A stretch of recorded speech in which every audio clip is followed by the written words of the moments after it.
Mahoti Tobagale has warned that there will be consequences for unit managers overseeing prisons where contraband, including drugs, cell phones and counterfeit goods, have been confiscated. Tobagale was speaking to SABC News during a prison raid at the Westville Correctional Centre in Durban last night. The raids aim to maintain order, ensure safety and crack down on illegal activities within the facility. Narcotics, including mandrakes, dacha, ecstasy, were among the items found in the raid. Several bottles of traditional beer were confiscated and cell phones and sharp objects were also seized.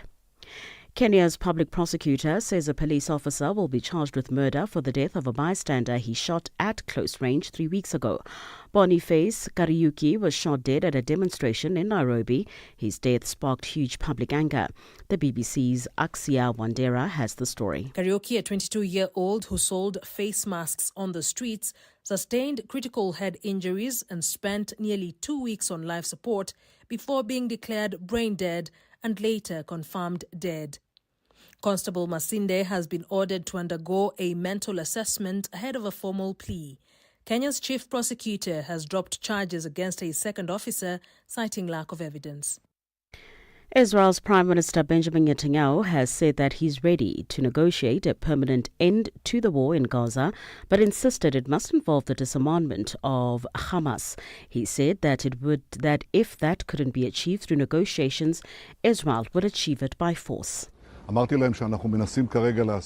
are trying to achieve the release of half of the live and the dead hostages in exchange for a temporary 60-day ceasefire. At the beginning of the ceasefire, we will enter negotiations for a permanent end of the war. In order to achieve this must be done according to the minimal conditions that we have set. Hamas lays down its weapons. Gaza will be disarmed.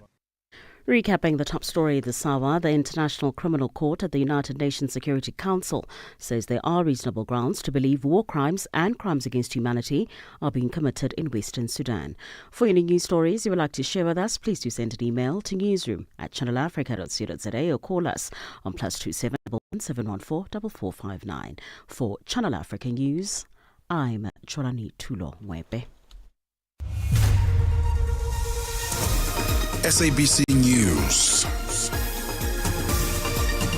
The African Perspective.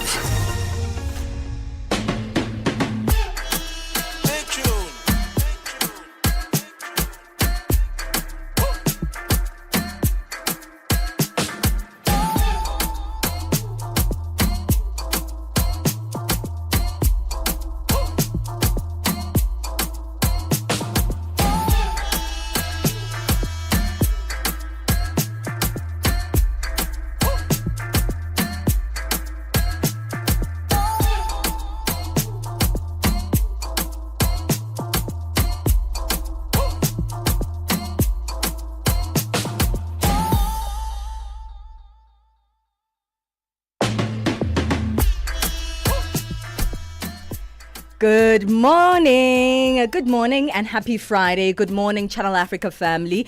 It's always a pleasure to spend some time with you, and it's always a pleasure to wrap up the week with you. It's another Friday here on Channel Africa, and before we move on, we'd like to thank the morning team, Africa Rise and Shine with Asanda Beta and Peter Ndoro and the rest of their team as well for giving us the morning update on Africa Rise and Shine. However, it's now 6 minutes past 9 Central Africa time, and it is time for the Friday edition of On the Move with myself, Palesa and Benjamin Moshatama. Join us on www.channelafrica.co.za, on the SABC Plus app, as well as our audio bouquets, DSTV channel 802 and OpenView HD channel 628. Well, as usual, we take a look at all things creative, the creative economy, a little bit of fun, a little bit of entertainment, and a little bit of music every Friday here on The Move. And of course, this Friday is no different. We're certainly giving you all those good things once again. Let's take a look at the conversations we'll be having.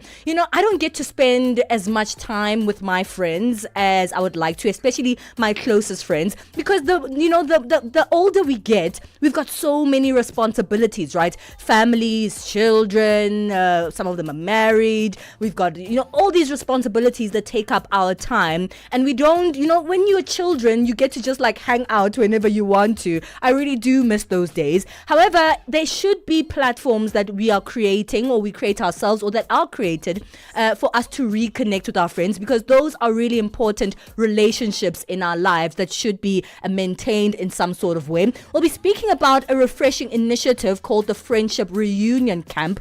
And this particular camp brings and encourages adults to come together as friends to bond over a weekend of camping. We'll be speaking to the director of the camp about what inspired it, what the camp is, and the importance of prioritizing friendship through initiatives like this. We'll be chatting about that in the first hour of the show. The director and founder of the Friendship Reunion Camp, Tato Phiri, will be joining us in today's first hour. We move on into the second hour of the show to chat a little bit about the creative economy, which is one of the continent's greatest untapped resources.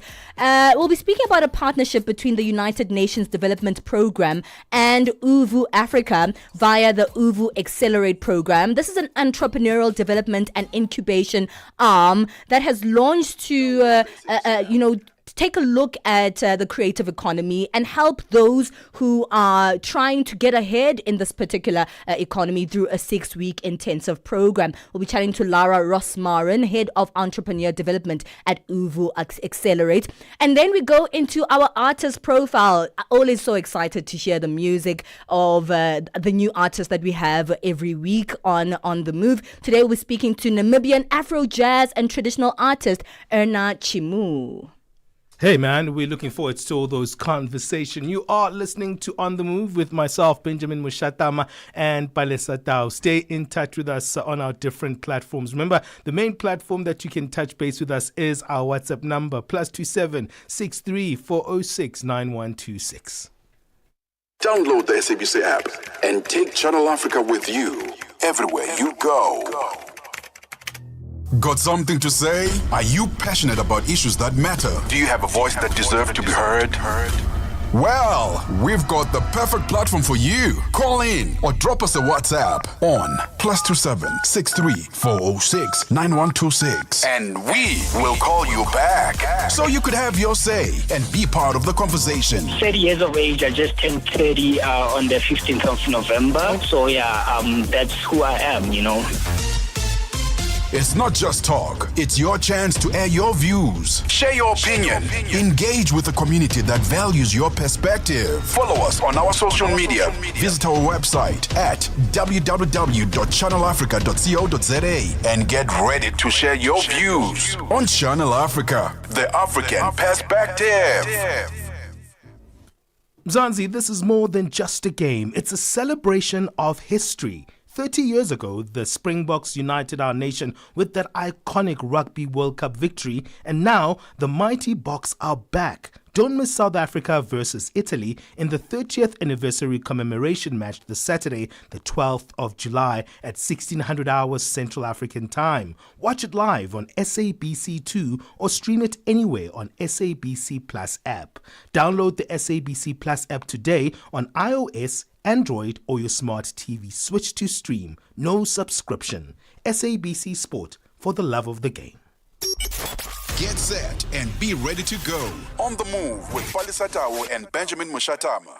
Oh, we always complain about adulting, don't we? And rightfully so, because this is really not the life we thought it was going to be. Remember when you were younger, you were like, yeah, when I become an adult one day, everything is going to be beautiful, everything is going to be perfect. Unfortunately, it's not that way. And one of the things that we had to sacrifice as adults is the time with our friends. We don't have as much time with our friends as we'd wish to. Like when we were younger, we'd reconnect constantly, find time to play, find time to hang out and share stories. Adulthood does come with a lot of demands, careers, families, children, etc., etc., etc. But what if we could hit pause and intentionally reconnect with our friends? We're speaking about a refreshing initiative called the Friendship Reunion Camp that encourages adults to step away from the hustle and truly nurture the bonds that matter, our friendships.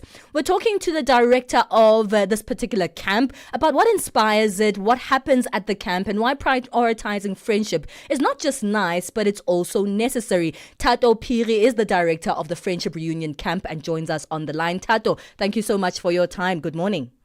Good morning, Palesa. How are you? Doing great, thank you. I don't know about you, Tato, but I don't really get to spend as much time with my friends as I would like to. Not as much as when I was younger. Do you? Not as much, but when I get time, I make sure. Yeah, of course, of course. So there are times of those points that we talk to our friends, we reconnect with them, and sometimes we always make dates that never actually happen. We're like, oh, next time, I'm sorry, my kid had that, my family had this, my job did that and the other. But this has been an intentional space that you've created to, have us all disconnect from all the things that keep us busy and reconnect with one another. Speak to us about that. Everything about the Friendship Reunion Camp. It's an outdoor lifestyle experience designed to reconnect actually with nature, relax, and celebrate the power of friendship. I mean, we get so busy whereby we get to forget everything about ourselves, as you've been saying.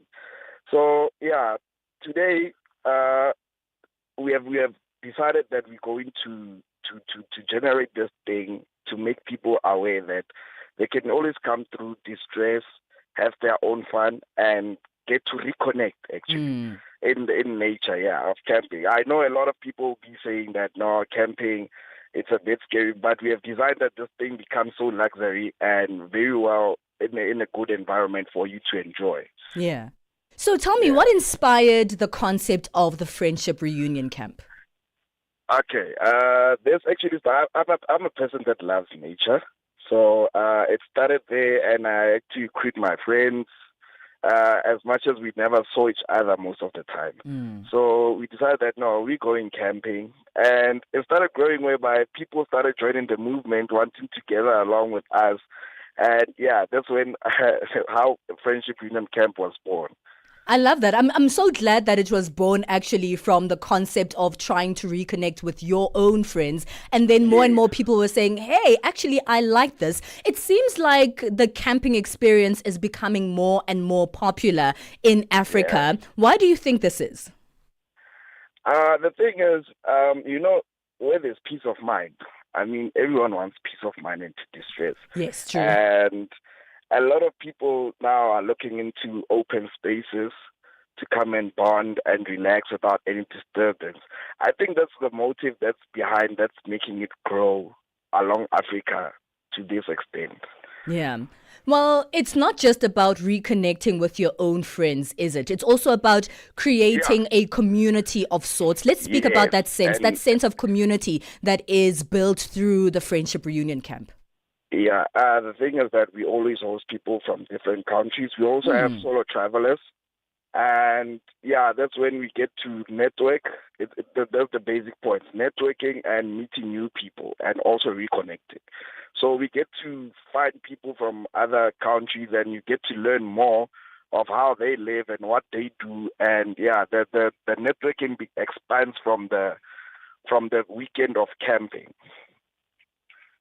All right. Well, how long has the Friendship Reunion Camp been taking place? And if you can, just give us, a brief run through the highlights of the camp, but also, the growth that has taken place throughout the years that you have started the Friendship Reunion Camp. What has changed? What growth have you seen? And how have you seen the experience evolve? Okay. Friendship Reunion Camp is going for 5 years this year. Wow. Yeah, it's 5 years, and it wasn't an easy road, eh? It wasn't an easy road to build a brand because, getting to drag people to come and camp is not an easy one. But once they get to experience, it becomes easier for other people to see that, oh, so this is how things are done there. That's why you will find us doing the indigenous games, bonfire surroundings. It's all about giving the experience of nature, mental health, awareness, and all that. So it expands to the point whereby, like, we go into all corners of Africa actually. At this year we traveling across the countries. So we are now no longer based in one spot, but we are now visiting other countries to meet other people also and give them the experience under the brand. I love that. Well, you spoke about something quite important. It doesn't sound like it's just a fun and games and a place to just camp and have some drinks and speak to your friends. You spoke about mental health. Why did you decide to incorporate that element into the Friendship Reunion Camp? And maybe tell us a little bit more about that element.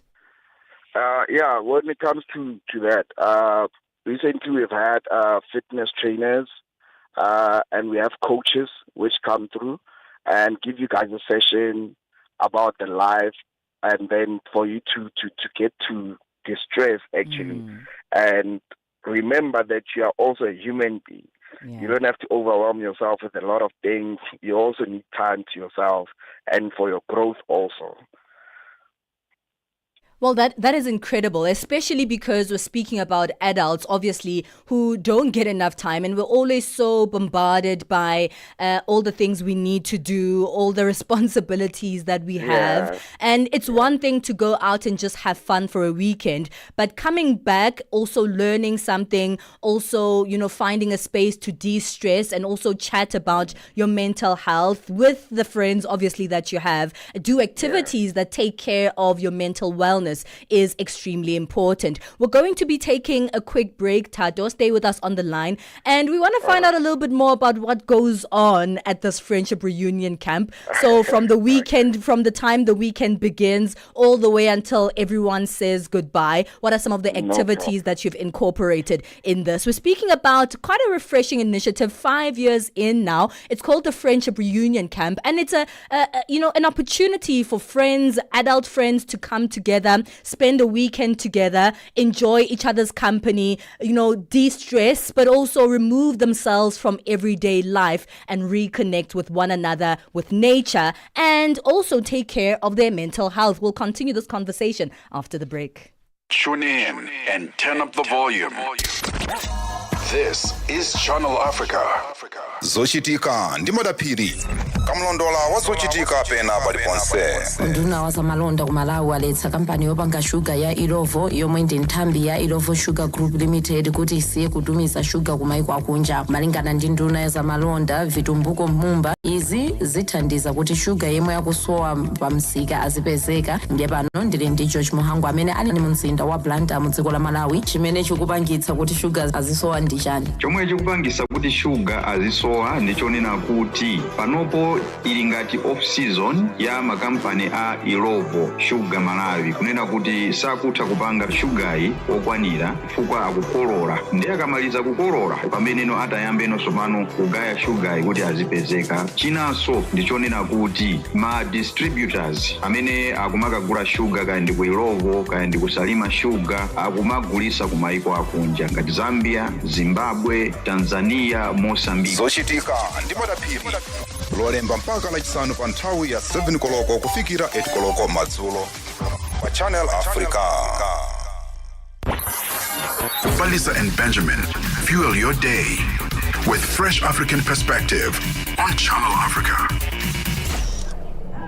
20 minutes past 9 o'clock Central African time. This is Channel Africa, where you get news, information, and entertainment from that African perspective. We're speaking about friendships. The older you get, we have more responsibilities, and our lives are spread across the world, maybe spread across the city, and we don't really know how to make time to actually spend time together as friends. But this is a great initiative called the Friendship Reunion Camp, which is an initiative that encourages adults to step away from the hustle, to spend a little bit more time in nature while reinvesting in their long-term friendships. To speak more about this, we've been talking to Tato Phiri, director of the Friendship Reunion Camp. Tato, it sounds very fun, and the thing about me, it's the gaming element, right? And the gaming element is probably going to allow people to get out of their friend zones, that close circle of friends, and now you can mingle with people even outside your own friendship networks and create new relationships. And I'm sure that's a cool dynamic of this particular camp. True, bro. It does work out. It actually helps a lot. mostly you'll find some people that maybe they come alone and they become shy throughout the weekend. So having to participate in indigenous games or the quad bikings and all that, they actually become free and make more contact with other people throughout the sessions. Yeah, that's such a powerful thing. And I mean, what kind of games? Tell us a little bit about more of that, because I'm intrigued by the indigenous games, because, you know, those street games, we don't really play them anymore. Yeah, actually our games change. So we do have indigenous games as if, like we have these challenging games that we do for our campers, and we team them up to challenge amongst each other. And yeah, that those games, they actually help us a lot to make sure that everyone is settled and everyone is becoming very, very, very in contact with everyone amongst the campsite. Nice. And, you know, there must be a lot of stories that are coming out from this camp, mainly the stories of reunions, rather, people actually who haven't seen each other for a long time and finding that space to actually get away and be together. People also are away from maybe their partners and reconnect with the boys, reconnect with their girl circle, just to find that moment where they can reignite the relationships. Do you have any example of a story that stands out for you, maybe of a friendship reunion that you were like, okay, this is why we do the friendship reunion camp? Okay, yeah. A story that once touched me was based on siblings, actually. They were far apart from different countries, and actually they had their own fights. So a friend who's in between them invited them to the camp. Nice. And I remember they called me aside and they were crying. The sisters were crying. And they actually started wanting to hug, say, to be thankful, to say, if it wasn't for this, we wouldn't have reconnected, we will still be fighting. But now I got to get that my sister misunderstood this and that and that. It was actually family situations. But that moment, I actually got to realize that I just connected a family back together. It really touched me, honestly speaking. It really touched me, that one. It was a great one to see a family bonding back together over a weekend of camping under us. Yeah, and any wedding bells that you've seen, or maybe new relationships start? Yeah, we have one. We have one. Even last year, someone proposed. Okay. Yeah. So it's not just the camp. There's a lot that happens on the camp. Where do you want to take this concept? Because it's so dynamic. And you and Palesa were earlier talking about the mental health awareness. Where do you see this concept going?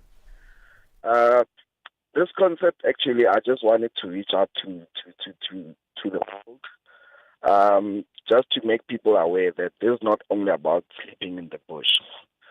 The growth behind it's so much meaningful to us, to make sure that everyone gets to get an experience under this thing. Working on a brand is actually tough. It's not as easy, and especially working with people. But the growth of it and on this concept, we'll just want to see it being out there to the world, so that we can give people experience. That is not only based on the camping, but to many more things. Mm-hmm. All right. Where can people go to find out more about the camp? Can they still go to this year's camp? What's happening there this year? Okay. Actually, each camp has a unique theme. But in general, we offer a fully curated weekend. Everything from sunset picnics and bonfire nights to live music, fun outdoor activities, wellness sessions, and meals by our private chefs. So you get everything catered for. So guests can actually also bring their own tents. I think some guests were complaining that we already have our own equipment. What you guys are cutting us off. So we actually opened up space that they can bring their own equipment. If you have in your garage, you can make use of it. You can bring it to our camp. Nice. And where do people go to find out more? They can visit us on Facebook, TikTok, and Instagram. All handles is Friendship Reunion Camp. And they can also be updated on the social media with our upcoming camps. All right, this has been a very fun one. Enjoy this coming camp. When is it happening again? It's on the 25th of July. Oh, nice. That's It's the just around the bonfire corner. edition. Oh, nice, Yeah. man. Yeah. It's going to be fun. Thank you so much for joining us, Tato. Thank you so much for hosting me, guys. That's Tato Piri, director of the Friendship Reunion Camp. I'm taken. Otherwise, say I was going to actually indulge. It's not a dating camp. It's a friendship camp. It is not a dating camp. All right, let's take a bit of a break. We'll be back. It's 27 minutes past 9 o'clock Central African time.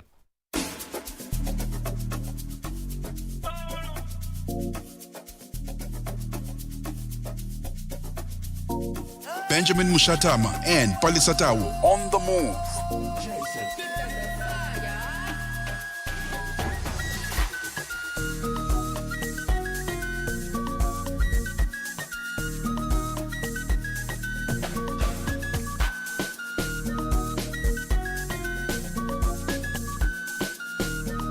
That unite a billion people. We have been there through every shift, every milestone, and every triumph. Not just reporting history, but shaping the conversations that define Africa's future. For brands, media planning, and advertisers, Channel Africa is more than just a platform. It's an opportunity. With 25 compelling shows covering current affairs, sports, business, music, and lifestyle, we deliver an engaging Pan-African audience ready to connect, invest, and act. Multi-award winning, internationally recognized, digitally accessible across the globe. When Africa speaks, the world listens, and Channel Africa makes sure of it. For business, for culture, for Africa. Partner with Channel Africa because Africa's voice is the future. Africa is a story, a living, breathing, ever-evolving masterpiece. And for over 5 decades now, one voice has told it like no other. Channel Africa. More than just a broadcaster, Channel Africa is the pulse of the continent, African-led, African-run, and deeply rooted in its heritage. It's the only international station that speaks to Africa in its own voices. English, Kiswahili, Chinyanja, French, and Portuguese. Friday Vibes. Oja Piano is the name of this one. It takes us to 9:30 Central Africa time. Let's get our latest sports news. Sports on Channel Africa. The African perspective. Good morning, guys. We kick off with football news. Banyana goalkeeper Andile Dlamini has called on South Africans to back the team in the quest to defend the 2024 Women's Africa Cup of Nations WAFCON in Morocco, where her team started with a 2-0 victory over Ghana on Monday. Banyana faced Tanzania in their second Group C match, also at Stade Honye in Ouja tonight, where another victory will ensure they reach the quarterfinals. Dlamini, who impressed in goal with vital saves against Ghana, says support from fans at home will be vital in the progress in the 12-team tournament. Won the AFCON and participated in the World Cup and got to the last 16. To somebody who feels that we don't have a hunger, that is a lie. I would say there's always something to strive for, especially when you play for the badge and you play for your country. We are representing a country that is filled with people who are joyful, people who love football, and people who are passionate. The chairperson of the FIFA Referees Committee, Pierluigi Collina, says that he's very happy with the refereeing innovations introduced at the FIFA Club World Cup 2025, including body cameras for referees, advanced semi-automated offside technology, and the new 8-second rule aimed at cutting down time wasting by goalkeepers. The inaugural edition of the new 32-team tournament was the first FIFA competition to feature body cams, and Collina says they have received a positive reception. The trial aimed to explore whether the new camera angle can improve the experience for those watching on television and online by showcasing the referee's perspective. A new era in motorsport. The Liqui Moly Women's League in the Super V racing has been officially launched at the Zwartskop Raceway near Centurion, South Africa's Gauteng province on Thursday afternoon. Liqui Moly South Africa Chief Executive Officer Melisha Labushkachny says Formula Super V and her brand have been in partnership for more than 5 years. We are absolutely so excited. I mean, it's been Formula Super V has been a part of Liqui Moly for more than 5 years, and to be able to see how the whole series has grown. But the exciting part was last year when the first female became part of the series. That was an exciting new chapter, and then today to be able to add another 4 ladies and have an official Women's League series within the Formula Super V. Natalie Saladino, a motorsport driver, shares her thoughts on what the launch of the Women's League implies. It means that the Liqui Moly Super Vs are providing and pioneering a platform for women to enter into motorsport. It is a safe space for them to grow, for them to feel comfortable, ask the questions that maybe they would have been apprehensive in asking, and just find their passion for the sport of motorsport. Now, rugby news. Springbok women's star Nadine Roos is back in the lineup for the Canada clash. Coach Zveis de Bruin made several changes to the Springbok women's side to play Canada in the second test in Gqeberha on Saturday. De Bruin opted to move both Behandre Dolph and Eloise Webb from the bench into the starting team, with Dolph, who hails from Uitenhage, starting at fullback, and Webb, a Nelson Mandela Bay University alumnus from East London, running out at fly half for the clash. 2 more players familiar with the roads around Nelson Mandela Bay Stadium, Aseza Hele from Gwadezi Extension and Sanelisiwe Charlie, who was schooled at Nzondelelo High School in Zwede, were retained in the starting team that lost 50-20 in Pretoria last Saturday. For any sports stories you'd like to share with us, please do send an email to newsroom@channelafrica.co.za or call us on +2711 714 4459. This is Channel Africa Sport with me, Figile Lingwati. Sports on Channel Africa. The African perspective. Start your day right with Channel Africa Breakfast. That smells delicious. Live 5 days a week. This Mandela Month, Channel Africa invites you to walk in the footsteps of a giant.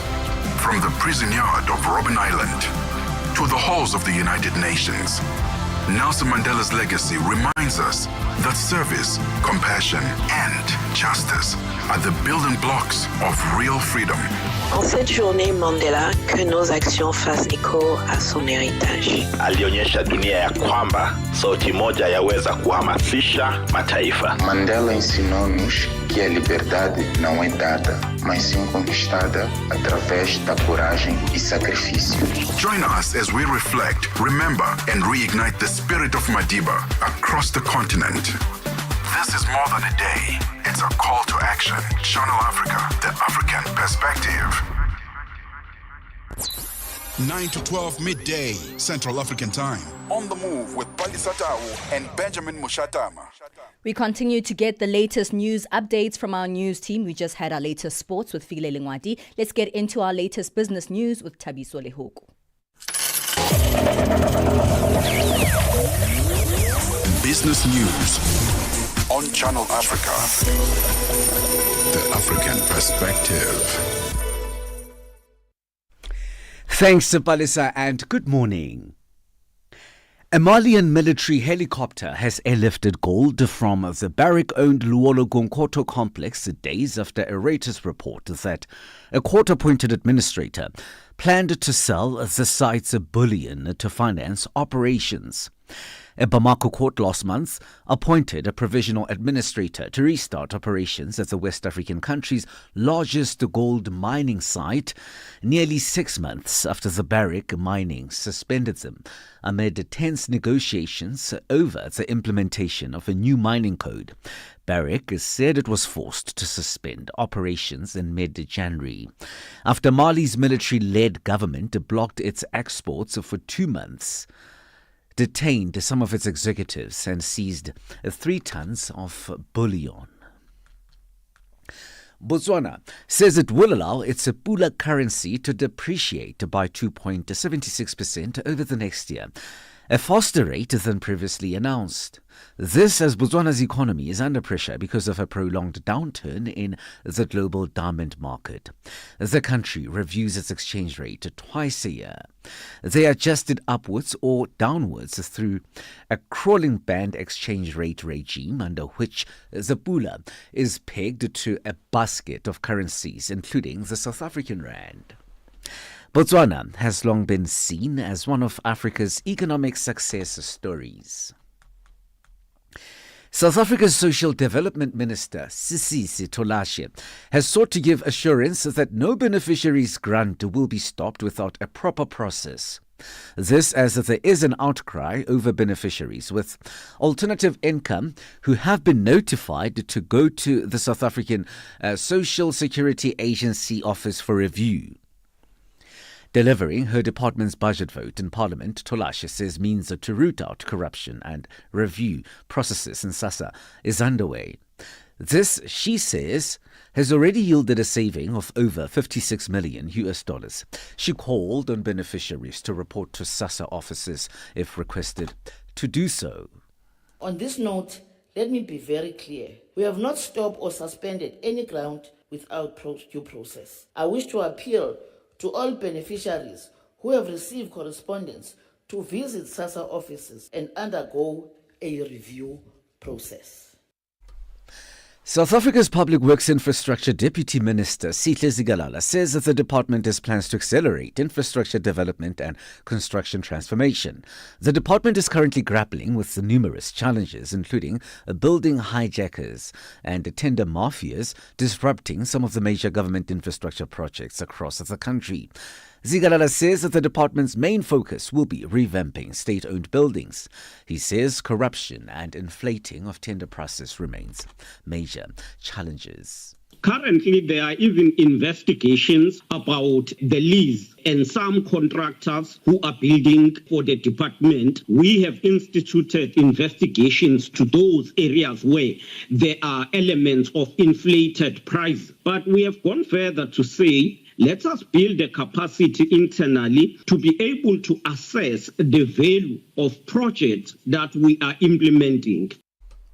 US President Donald Trump says he's imposing a 35% tariff for goods imported to the United States from Canada from next month. In a letter to the Canadian Prime Minister Mark Carney, Trump linked the tariff rate to the fentanyl crisis, complaining that instead of working with the United States, Canada has responded with its own tariffs. The BBC's Katie Silver has the details. He starts by talking about how there was, of course, tariffs imposed, caused in part by Canada's failure to stop fentanyl drugs pouring into the country, saying then that they were going to be putting a 35% tariff on to Canadian goods and that if Canada retaliated, they would just match them and raise that again by 35%, basically saying there's no way out of this. $1 in Nigeria is trading at 1,000 naira 527. In Botswana, it's at 13 pula 19. Kenya, 128 shilling 478. And Zambia, 23 kwacha 72. The BRICS countries in Brazil, the dollar will cost you 5 real 56. Russia, 77 rubles 16. India, 85 rupees 67. China, 7 yuan 17. And here in South Africa, the dollar will cost you 17 rand 75. $1 is trading at 73 pence to the British pound and 85 to the euro.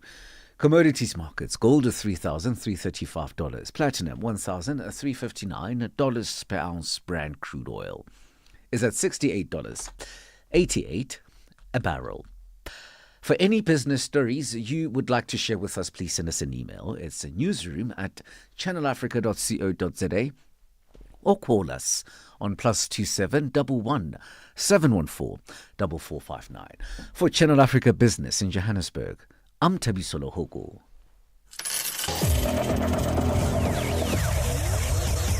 Business News on Channel Africa. The African Perspective. Get the news, music, and lifestyle of Africa on Channel Africa, the African perspective.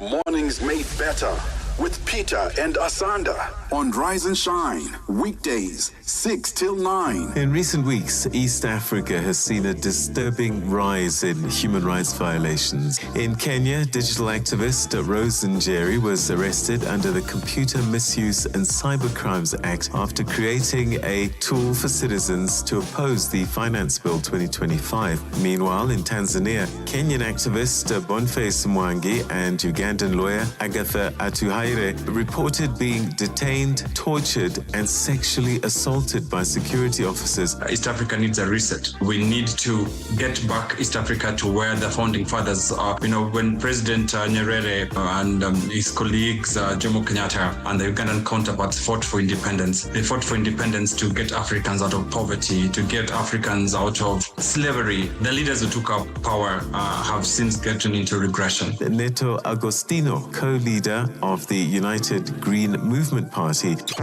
Mornings made better with Peter and Asanda on Rise and Shine. SABC Sport brings you Chasing the Sun, a powerful 5-part documentary series about the Springboks, telling the rousing tale of their path of redemption and ultimate World Cup glory in 2019. Starting on the 13th of July at 7:30 p.m. on SABC2, tune in every Sunday for the highs, the heartache, and the heroics that made rugby history. Stream each chapter on SABC Plus anytime, anywhere, no subscription needed. Don't miss Chasing the Sun this Sunday at 7:30 p.m. on SABC2. Be there when history shines. No time to waste. Be on the move with Benjamin Moshatama and Palesa.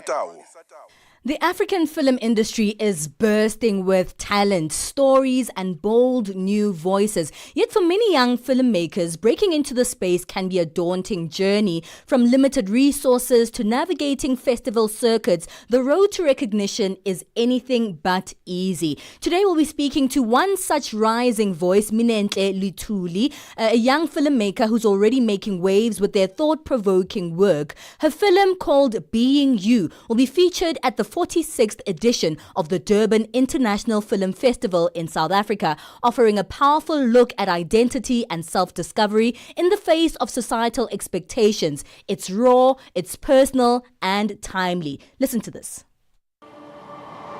Guys, we're about to go. Reminder, interview with film reporter begins in 5 minutes. As long as the questions focus on the script, that's all that matters. Come on, Sheila. It's about them trying to answer the question. Can you just help me out with my zip?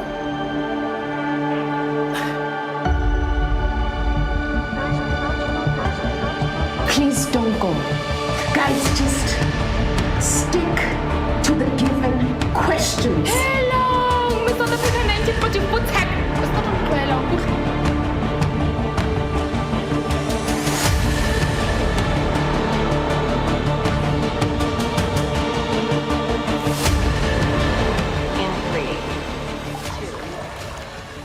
We have South African filmmaker Minentle Luthuli on the line. Minentle, thank you so much for chatting to us. Being You, it sounds like quite an easy concept, right? But it's not as easy as many of us may think. No, it's not. Good morning, Palesa and Benjamin. It's lovely for you to have me today.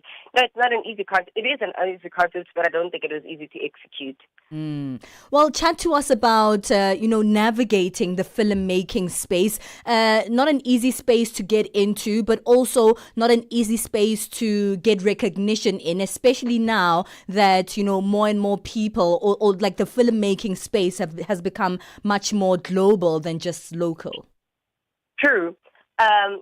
I think it's not easy at all, being a black filmmaker as well and a female one, cracking into these predominantly male roles is not easy. But I think right now we're quite privileged to have a government that quite supports upcoming filmmakers through the different programs that they do. Fortunately for me, I went to school, I studied it after, I did study filmmaking, and after that I was just part of various programs through the Durban International Film Festival that I'm going to be participating back at this year, and the Durban Film Mart, and also other programs that the government was running in order to enable me to gather the skills to become an independent filmmaker and hopefully a great writer-director one day. What roles do you play within your filmmaking career? I'm sure there's so many different roles that one can take up, particularly in this film titled Being You. What roles did you play in this film? I'm a writer, director, and producer. I'm a writer, director, so Being You is my baby entirely because I'm the one that wrote it. I was the one that led the creative team through being a director of the project and also produced it. So yeah, I was the money person. Everyone. Yeah, well, I love that. It sounds like a lot of hard work indeed, especially if you've got your hands in all these different parts. You're the writer, you're the producer, you're the director. It doesn't sound like an easy task at all, but you were able to, do it and come up with the end product being the film Being You. Tell us about this film that will be featured at the Durban International Film Festival this year. Thank you for that. It's not an easy job, yes, but because as an image and filmmaker, I think you have to do everything in order to learn. So nobody's going to give you a chance immediately after school for you to be a producer or to direct. So you kind of have to do it on your own in order to be able to gain the experience, to know the working environment, to introduce yourself and the talents to international audiences or even local audiences in order to gather those skills to work with other people one day. So this film was my second independent short film, Being You, and it actually came. I was just sitting thinking of the next film to do, and I've always been, you know what is happening right now, you interviewing me, I've never thought, other people when you ask them, so did you think you would be here 10 years ago? And they act more just like, no, if you told me that I would be here, I wouldn't have believed you. I actually believe in myself. I love believe that. One day, I believe that one day I'm going to be interviewed. So it came from that I was just imagining myself being interviewed one day and just talking about my work. And there's always this one question that they always ask. I've realized that what would you say to your 16-year-old self, or what would you say to your younger self, or just a variation of that question that requires you to be introspective and think about the discrepancy between where you were and where you are. And that was inspired this film because I guess many people, as much as they make it in life, there's some things that they regret that they did in their past, or the things that they can't really proud about, and they just need to let go of those, reconcile with their past in order to be able to move on into their new self. I love that. Well, this is a film about self-identity, self-discovery, and all this discovery, especially in the face of societal expectations that weigh heavy on a lot of people. What are your expectations now as you'll be featured at the Durban International Film Festival? I'm quite excited. I'm KZN born, but I shot the film in Joburg. Okay. And I'm quite excited. I really love it when I see faces I'm familiar with on television. So I'm looking forward for the audiences to see Space Number One, a film that celebrates their own languages, because we quite right now want to assimilate all the other things that we see being done in other territories. So having a film that fully embodies or celebrates how we speak as South Africans, how we wear the language. I was listening to, is it today's show yesterday, about just language and memes and the way that we talk as South Africans. So I hope they're going to relate to hearing that and seeing themselves and just relating to how the characters are in the story. Yeah. And hopefully seeing themselves as well. Well, Minenhle, well done on creating but also completing this great project. Thank also you so for your much. feature at the film festival. I'm sure it will be a spectacle to look forward to. Where can we find out more about you? Where can we see the film and where can we follow you? You can see the film at the Durban International Film Festival that's going to be in Durban from the 17th to the 27th of July. If you can't make it down to Joburg, the film is coming up. If you can't make it down to Durban, the film is coming up to Joburg on the 2nd of August at the Bioscope at 44 Stanley. Same day on the 2nd of August as well, we're going to be at the Labia Theatre in Cape Town. And after that, in September, we're going back to Cape Town during the Fame Short Film Week. And you can find more about me, even though I don't think it's more about me. It's more about my work. Through my Instagram, I am at Mini Lutuli, at MINI Lutuli, LUTHULI. Thank you so much, Minentle, for your so time. much. It's a pleasure to chat to you. That is South African filmmaker Minentle Lutuli, who will be having her film titled Being You featured in the 46th edition of the Durban International Film Festival.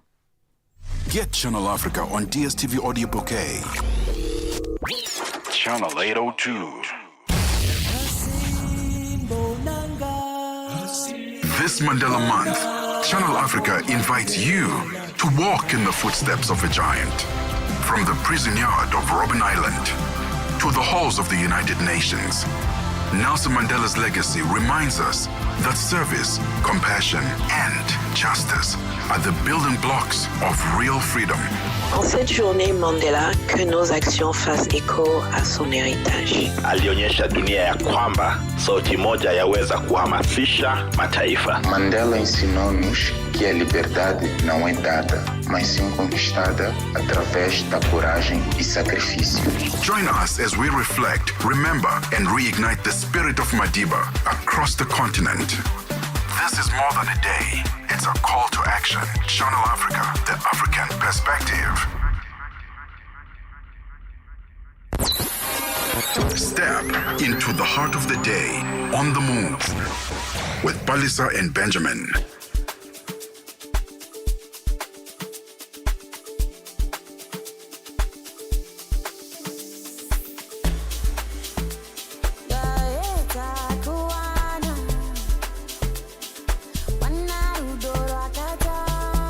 Wake up with Rise and Shine 6 till 9. Peter and Asanda as they bring you breaking news, sharp analysis, and the voices that shape the day.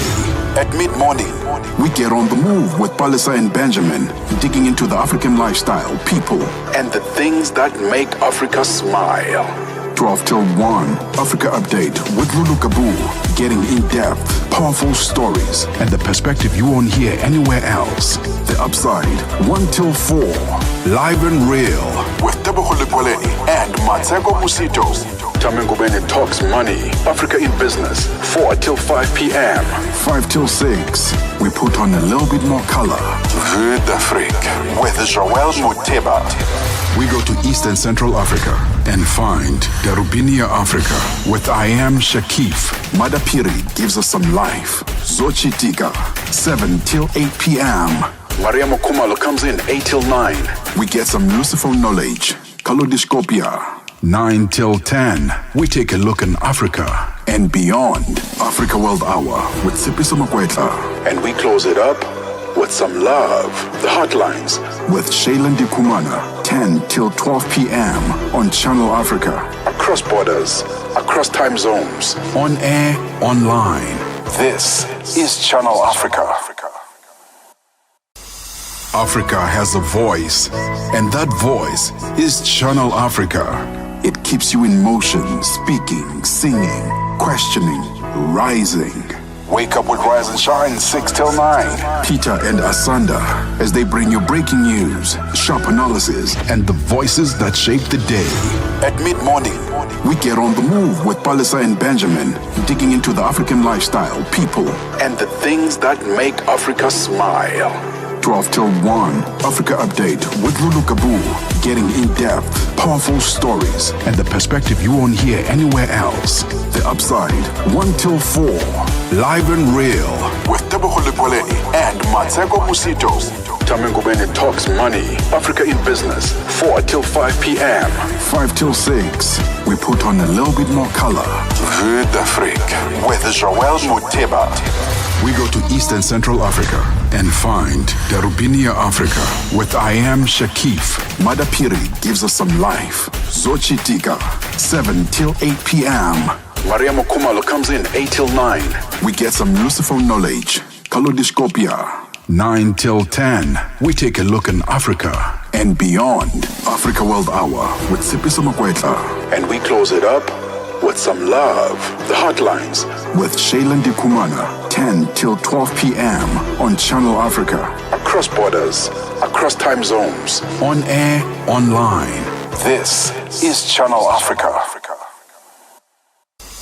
Africa has a voice, and that voice is Channel Africa. It keeps. But we own her as our own here in South Africa, and there she's hanging out with Calvin, Momo, and Sykes. That one is titled Ndawana, taking us to 57 minutes past 9 o'clock Central African time. Thank you for joining us on DSTV channel 802, OpenView 628, and on www.channelafrica.co.za. Those are all the places you can find Channel Africa if you want to really tune in 24/7. We are available there. Remember, we also have the SABC Plus app where you can listen to Channel Africa on. And we're speaking about friendship camp, and I was wondering during that conversation that what do you do, buddy, to stay in touch with long-term friends who like are very far away, and you have to kind of create that time to actually meet? And most of the time we are busy because we've got so many responsibilities. What's your hack? My friends and I have actually been to this camp. We were there last year, and we will be going there this year because we realized that it was an incredible hack to have for us. Me and my closest friends, like two of us, have been known each other for many years, but we don't really get to spend a lot of time together. Some are married, we all have children. There's so many activities that we have in our own lives, our careers, etc. So we don't get to spend a lot of time together. But outside of that, when we can, we'll do like a dinner, and we'll make just some intentional time to even do like video calls, which is also a great way to reconnect. So group video calls where we just get to catch like up the high and school laugh. friends. The university friends. Yes, so that's also just a great way to reconnect. But when it comes to coming together, this is our life hack, and we certainly cannot wait for this year's edition. Well, those are cool life hacks. I like the video call one because sometimes we want to talk, we want to gather, but we can't go to a particular location. Yes. And that makes things a little bit easier, so we just have a laugh online. You know? Absolutely. Every time I speak to my best friend on video call, her little son comes and calls me Chomi. So Chomi is like a term of friendship, a term of endearment that means you friend. call each other Chomi. We call each other Chomi. So the son always comes on the video call. Hello, Chomi. Hello, Chomi. And I'm like, hey, Chomi. Okay, that's it's pretty the funniest thing. And that's a cool way of also like touching base with the family, like the kids. So that's pretty cool. Well, what do you think about that? How do you reconnect with your friendship circles, especially the older we're getting? How do you make sure that we maintain those old friendships that we had? Those soulful friendships that still, matter to us. Give us your thoughts on our WhatsApp number, +27 634 69126. That's where you can text us or voice note us, or you can comment in our live stream. We've got a live stream that's going on our Facebook page and also on our various platforms like YouTube and Instagram. I'm told we also have the live stream on TikTok now, so you can also find us there at Channel Africa 1 being the magic handle where you can touch base with us here on Channel Africa. Well, it's 10:00 hours Central African time. Let's get our latest news update. SABC News. The African perspective. Thank you, Benjamin. Top stories are why Kenya's president approves a new chairperson and commissioners to head the Elections Commission, and South Africa's African Transformation Movement seeks to change the country's name. Good morning. I'm Jolani Tulo Webe. Kenya's President William Ruto has approved a new chairperson and commissioners to head the Elections Commission. This is contained in a legal notice filling positions of critical influence in a country with a long history of contentious polls. The East African nation's next general election will be held in 2027, but Ruto is already under pressure from street protests led by young Kenyans dissatisfied with high living costs, corruption and police brutality. The new chairman and 6 commissioners appointed to the Independent Electoral and Boundaries Commission will serve for the next 4 years. They were due to be sworn in today. The International Criminal Court, ICC, at the United Nations Security Council says there are reasonable grounds to believe war crimes and crimes against humanity are being committed in Western Sudan. Targeted sexual violence against women and girls of specific ethnicities was named as one of the most disturbing findings to emerge from the ICC probe on crimes committed in Darfur. The deputy prosecutor of the International Criminal Court, Nazhat Shamim Khan, says sexual violence had been weaponized and people deprived of food and water. We come together at a time when it can seem difficult to find appropriate words to describe the depth of suffering in Darfur. The humanitarian position has reached an intolerable state. We have reasonable grounds to believe that war crimes and crimes against humanity have been and are continuing to be committed in Darfur. Controversial South African businessman Vusi Kat Matlala's case and 3 others has been postponed to August. Matlala's co-accused appeared briefly in the Alexandra Magistrates Court in the north of Johannesburg. He's facing charges of attempted murder, conspiracy to commit murder and money laundering. The alleged crime kingpin was recently linked to Minister of Police Enzo Mchunu in an explosive claim by KwaZulu-Natal Police Commissioner Nhlanhla Mkhwanazi. South Africa's African Transformation Movement has announced its intention to propose a constitutional amendment to rename the country as the Republic of Azania, a move it says is part of a wider national decolonization project. While the idea has sparked ideological support in some quarters, it has also triggered criticism, public skepticism, and wider questions about national priorities. Vuyeletu Zungula is a parliamentary caucus leader for the African Transformation Movement. The name is more than just a name. It represents a heritage, an identity, and one would argue even spiritual ties to something. Hence, you find that when most of the African countries that were colonized, immediately when they got their independence, they changed the names they had. However, when it comes to South Africa, the only thing that changed in 1994 was to change from the Union to the Republic. But when it comes to having a name that truly represents the identity of this part of the continent, that has not happened. Ceremonies will be held in Bosnia and Herzegovina today to mark the 30th anniversary of the Srebrenica massacre that saw thousands of Muslims killed by Bosnian Serb forces. The commemorations take place against the backdrop of rising ethnic divisions in the country. The BBC's Guy Delorny has the story. On the eve of the commemoration, people came to Potachari Cemetery to pay their respects. Freshly dug graves are ready for the remains of 7 people identified over the past year, but around 1,000 still haven't been found.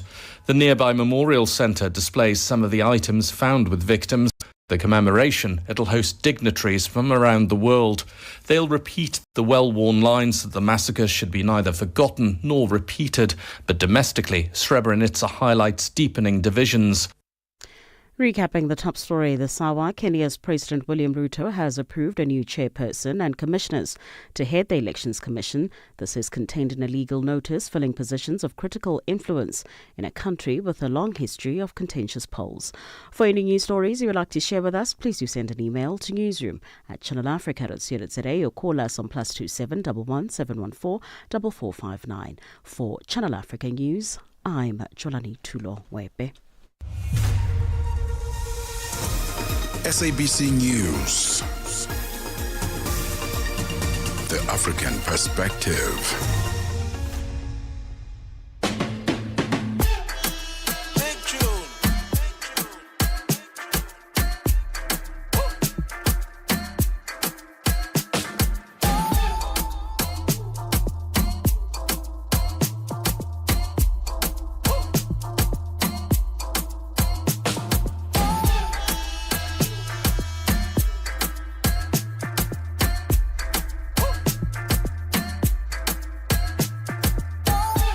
Hey, thank you so much to Jwalane Tulangwepe for making sure that we're updated in the news. Remember that she'll be back in the next hour, but in between, we stay in touch with what's happening in the world as we know what's happening in our different avenues.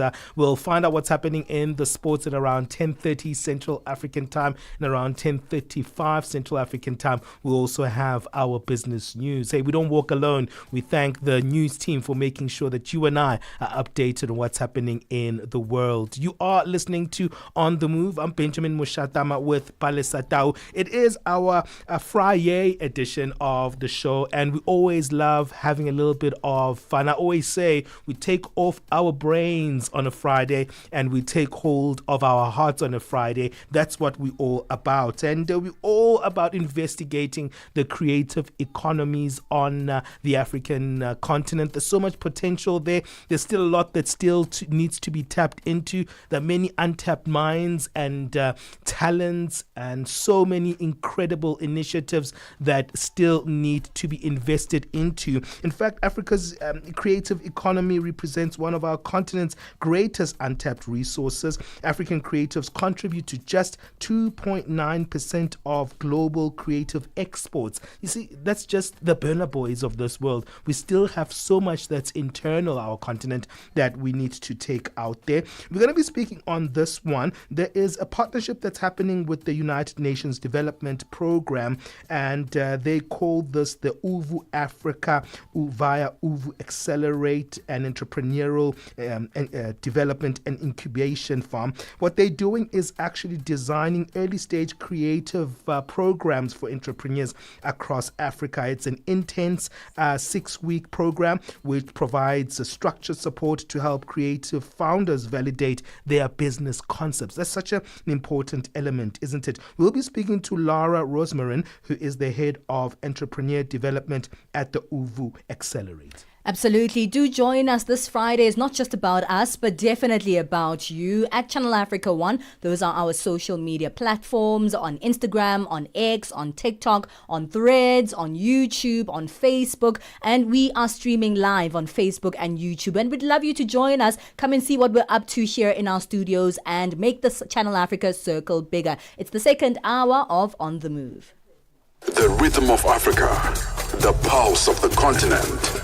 This is Channel Africa, the African perspective. Annika Longi sur Channel Africa.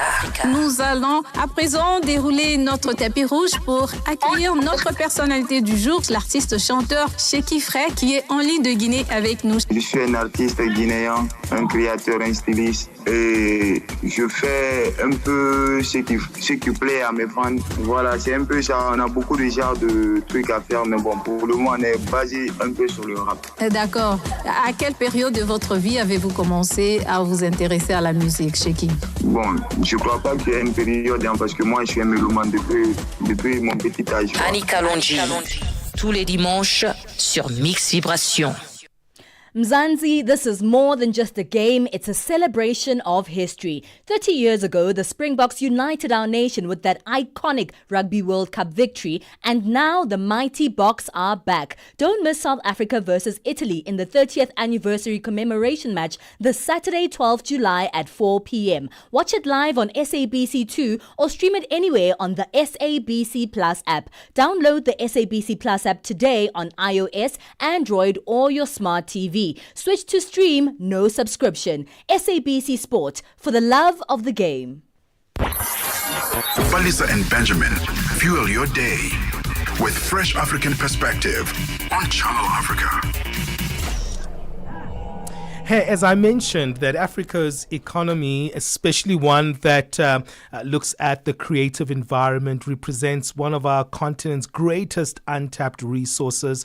And despite so much talent and innovation, we are seeing a small number of exports here when it comes to our creative economy. Only 2.9% of global creative exports are actually being taken out of the continent. We need to work on on that? What do we need to do to accelerate that? How do we make sure that our creatives are not just creatives, but also that they have an entrepreneurial business discipline to their work? How do we make sure that we no longer just also give away our economical prowess in our creative industries, but we also own our brands, that we own our work, and we make sure that we even further develop further concepts from some of the work that we're doing. We're just about to speak to the United Nations Development Program partnership between them and Uvu Africa. They've got an Uvu Accelerate, the entrepreneurial development and incubation arm,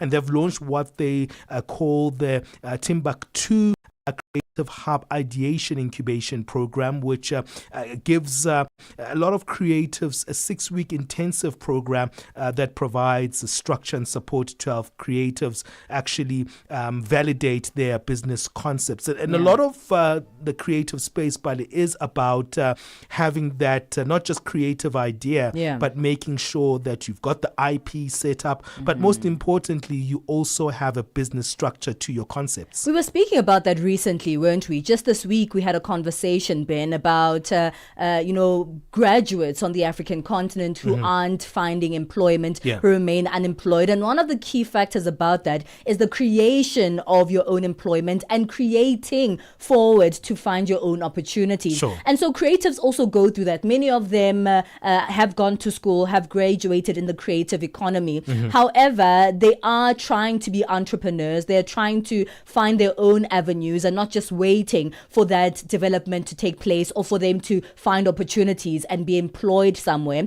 So, but it's quite hard, obviously, to be an entrepreneur. We always say it's not for everybody, but it does need to be for everyone at some point, especially if you're going to the creative economy, which is a space that already doesn't have a lot of opportunities. And to create those opportunities, you need to learn. You need to know what it takes to be an entrepreneur in the creative economy. You need to learn what it takes to be in this global economy now as a creative and to appeal to the global market. So, of course, this is quite an important initiative to have for our creative industry. Yeah, and that entrepreneurial skill is important because it's going to be a safeguard of your creative skills, your creative innovations. Lara Rosmarin is joining us on the line, who's the head of entrepreneur development at Uvu Accelerate. Thank you so much, Lara, for joining us here on the line for this fantastic initiative.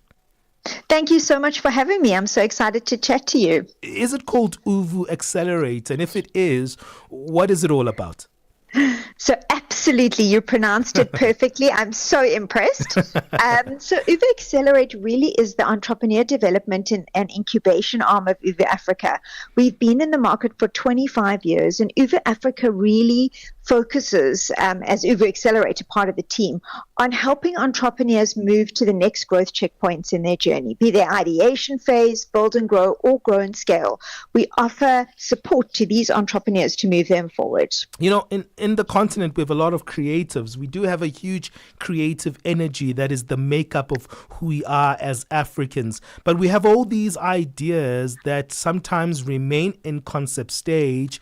And we have all these ideas sometimes that are taken and exported, but we don't own the IP. We have all these ideas, but at times we don't even know how to streamline them into the mainstream and access the markets to make sure that those ideas are exploited.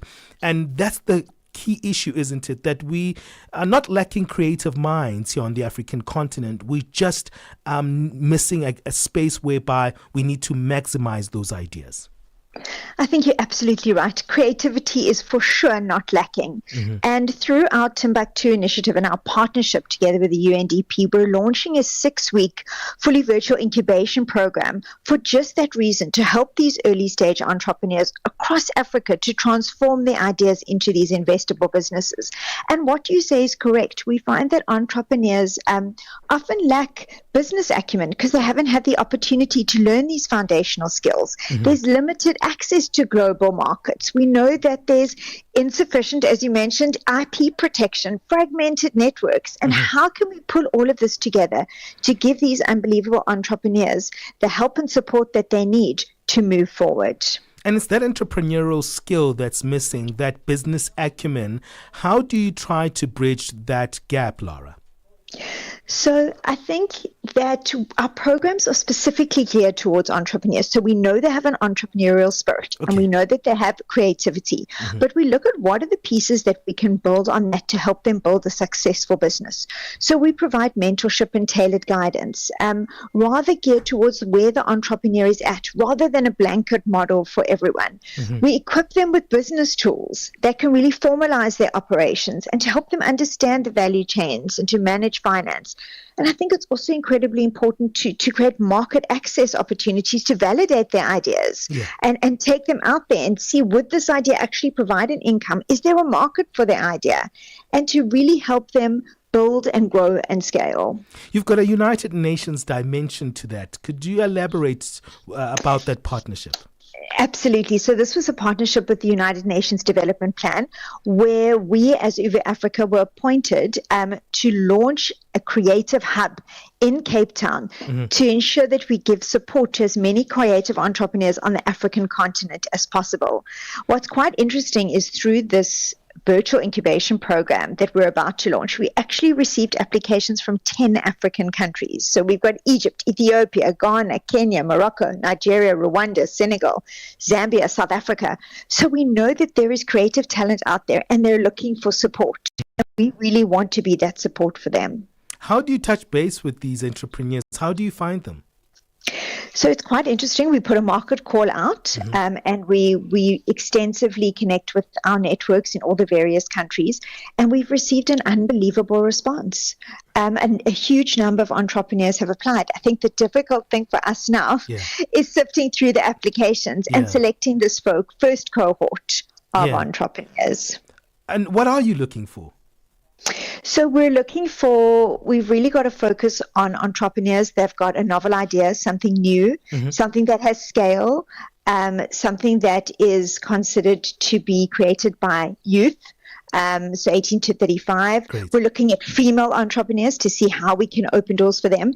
And we're really looking at the early stage creative entrepreneurs because we feel that that is where the least amount of support can be found, and really we're looking for founders across the value chain. So think audiovisual, design, music, multimedia, cultural heritage preservation. Just think wide. And those are the entrepreneurs we're looking to work with. And also we have a co-working space in Cape Town that we're offering sponsored spaces to entrepreneurs who are looking for a workspace in the Cape Town area, but do not have the ability to pay for that at this current moment in time. So we have sponsored spaces available for that. Well, the net that you are spreading wide into these waters to fish in the talent is huge, as you explained the various creative industries that can be exploited. What are you seeing that's happening on the ground, Lara, in terms of what are the trends of young people and their interests in the creative entrepreneurial space? So we've had an overwhelming response to all our calls in the creative space. So we know that young entrepreneurs, ideation phase entrepreneurs are creating new businesses. They're wanting to start businesses. They're wanting to be able to support themselves and employ other people. We're seeing a lot of partnerships happen. We often have programs where independent entrepreneurs join and they join forces and they merge together to create businesses together. We see a lot of peer-to-peer learning and collective innovation happening, which is incredibly exciting. And there's a lot of resilience that comes through shared resources. So a lot of entrepreneurs are helping one another in the particular lanes where they have expertise. Laura, stay there on the line. This is fascinating. I want to find out a little bit more about the work that UVU Africa does, but also these programs that you participate in. And it sounds like something that Africa really needs. We always speak to creatives on a Friday around where they are lacking. And it seems to be that those entrepreneurial skills are something that they're hungry for. We'll continue the conversation after the break. Do stay with us. It's 20 minutes past 10 o'clock Central African time. Download the SABC app and take Channel Africa with you everywhere you go. Are you fluent in French, Chinyanja, Portuguese, and Kiswahili? Are you passionate about radio? And are you looking to work in South Africa? Do you have papers that qualify you to work in South Africa? In that case, we might have an opportunity for you to work for Channel Africa. Send us your CV and demo at newsroom@channelafrica.co.za. Remember, if you don't hear from us within 14 days, it means you have not made it or you have not been selected. Channel Africa, the African perspective. Keeping you on the know and on the move. We're speaking about the creative economy this morning on The Move. Speaking about the launch of the Timbuktu Creative Hub Ideation Incubation Program, which is a virtual incubator designed for early stage creative entrepreneurs across the African continent, launched by the United Nations Development Program and UVU Africa via the UVU Accelerate, being the entrepreneurial development and incubation arm of UVU Africa. Still joining us on the line is Lara Rosemarin, Head of Entrepreneur Development at UVU Accelerate. Well, does sound like an incredible, thing to be a part of, Lara. But let's speak a little bit about the impact, right? The creative economy has become more and more impactful, especially with the growth of the global creative economy. Africa is definitely being looked at as the present and the future of the creative economy all across the world. What impact can cross-border networking and collaboration among these creative have? So thank you for the question. I think that's great. It strengthens Pan-African identity, shared cultural narratives that can be monetized globally. I think it it expands access to new markets with collaborations, new audiences, new ideas, combined thinking. And as I mentioned previously, peer-to-peer learning and collective innovation is incredibly important, and I think it fosters that. And it really builds resilience through the shared thought, cross-market testing, multilingual, multicultural project design. It's incredibly rich. Absolutely. It does sound quite rich indeed. And on top of that, usually when we think about, the globalization of the creative economy on the continent, we may think of it as a country to country thing. So if we see a film that's been doing well internationally, we're like, oh, this is a proud South African film or a Nigerian film or, etc. But now this Pan-African identity should be one that we're actually taking to the world and fostering that, inter-African creation that creates a brand new identity for us as Africans all together. But, there are young people out there that think to themselves, yeah, I know I'm creative and I know I've started this particular thing, but I actually don't know what to do next because nobody has taught me about entrepreneurship. Nobody has taught me what to do next. And some of these themes like financial literacy are some that many people are struggling with on the African continent. So let's go into some of the genres and subtopics that you'll be focusing on during this incubation program. So absolutely, I agree with what you're saying. There are a lot of creative entrepreneurs out there that have got a great idea but don't know where to start and don't know what to do. And that's really the focus of our program. So if you're a young entrepreneur, if you're a creative entrepreneur, I would suggest that you find a program or look for support to help you move your idea along. Find a mentor, find a program, find an organization that can help you. UVU Africa is definitely up there, and we're looking for unbelievable talent in the space. But really, what are we going to teach during this time, and how are we going to help entrepreneurs move forward? Mm-hmm. So for sure, we're going to talk about entrepreneurial thinking and how to turn your idea into a viable business model. How we're going to enable creatives to plan, scale, and adapt strategically. Financial literacy is a very big one. We have a massive focus on this as well. How to ensure that you're able to monetize your idea, and is there a market for your idea? We're also going to look at skills to empower creatives. What are the skills that you need to be able to survive this creative journey or this entrepreneurial journey? I often describe it as a roller coaster where you're going up, you're going down, you're going sideways. It's a really, really incredible journey with a lot of twists and turns. But how do we equip you to survive or thrive, I'd rather say, in these different environments? And we're not going to overlook the business fundamentals either. That's going to be a very, very big part of the program. Well, the program has already begun in the beginning of July. What do the creatives look like? Who are they? Where do they come from? And what sort of excitement is brewing now that they've started learning all these different things? Okay, so our applications have just closed and we are in the process of selecting the cohort. So we've got hundreds of applications that come from Ethiopia, Egypt, Ghana, Kenya, Morocco, Nigeria, Rwanda, Senegal, Zambia, South Africa. So we are busy going through all these applications. And they're coming from a diverse range of entrepreneurs. But really the focus seems to be audiovisual, design, music, multimedia, cultural heritage. And we're looking to see where each of these ideas fit and to select a cohort that really has a representation of all the various genres and all the countries from which entrepreneurs have applied. Laura, this is also a fully virtual program.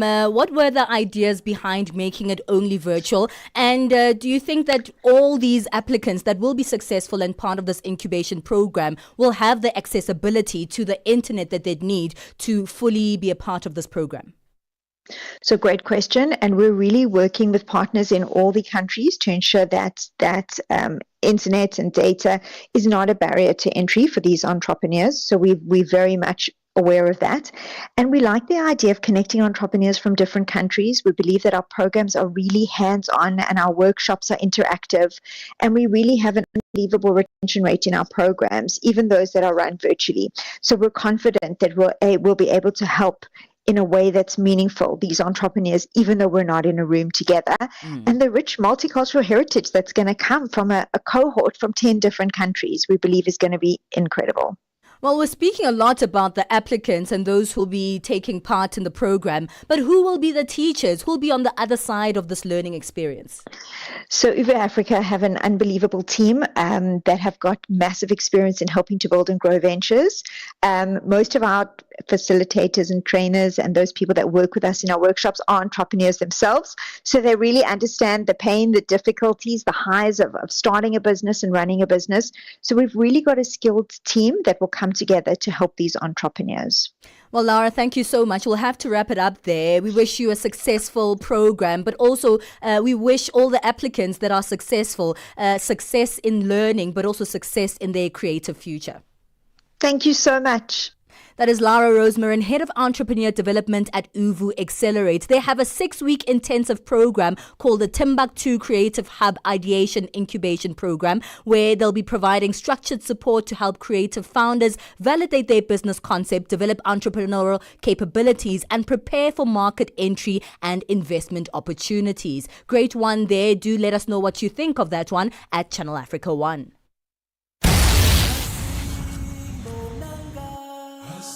This Mandela Month, Channel Africa invites you to walk in the footsteps of a giant. From the prison yard of Robben Island to the halls of the United Nations, Nelson Mandela's legacy reminds us that service, compassion, and justice are the building blocks of real freedom.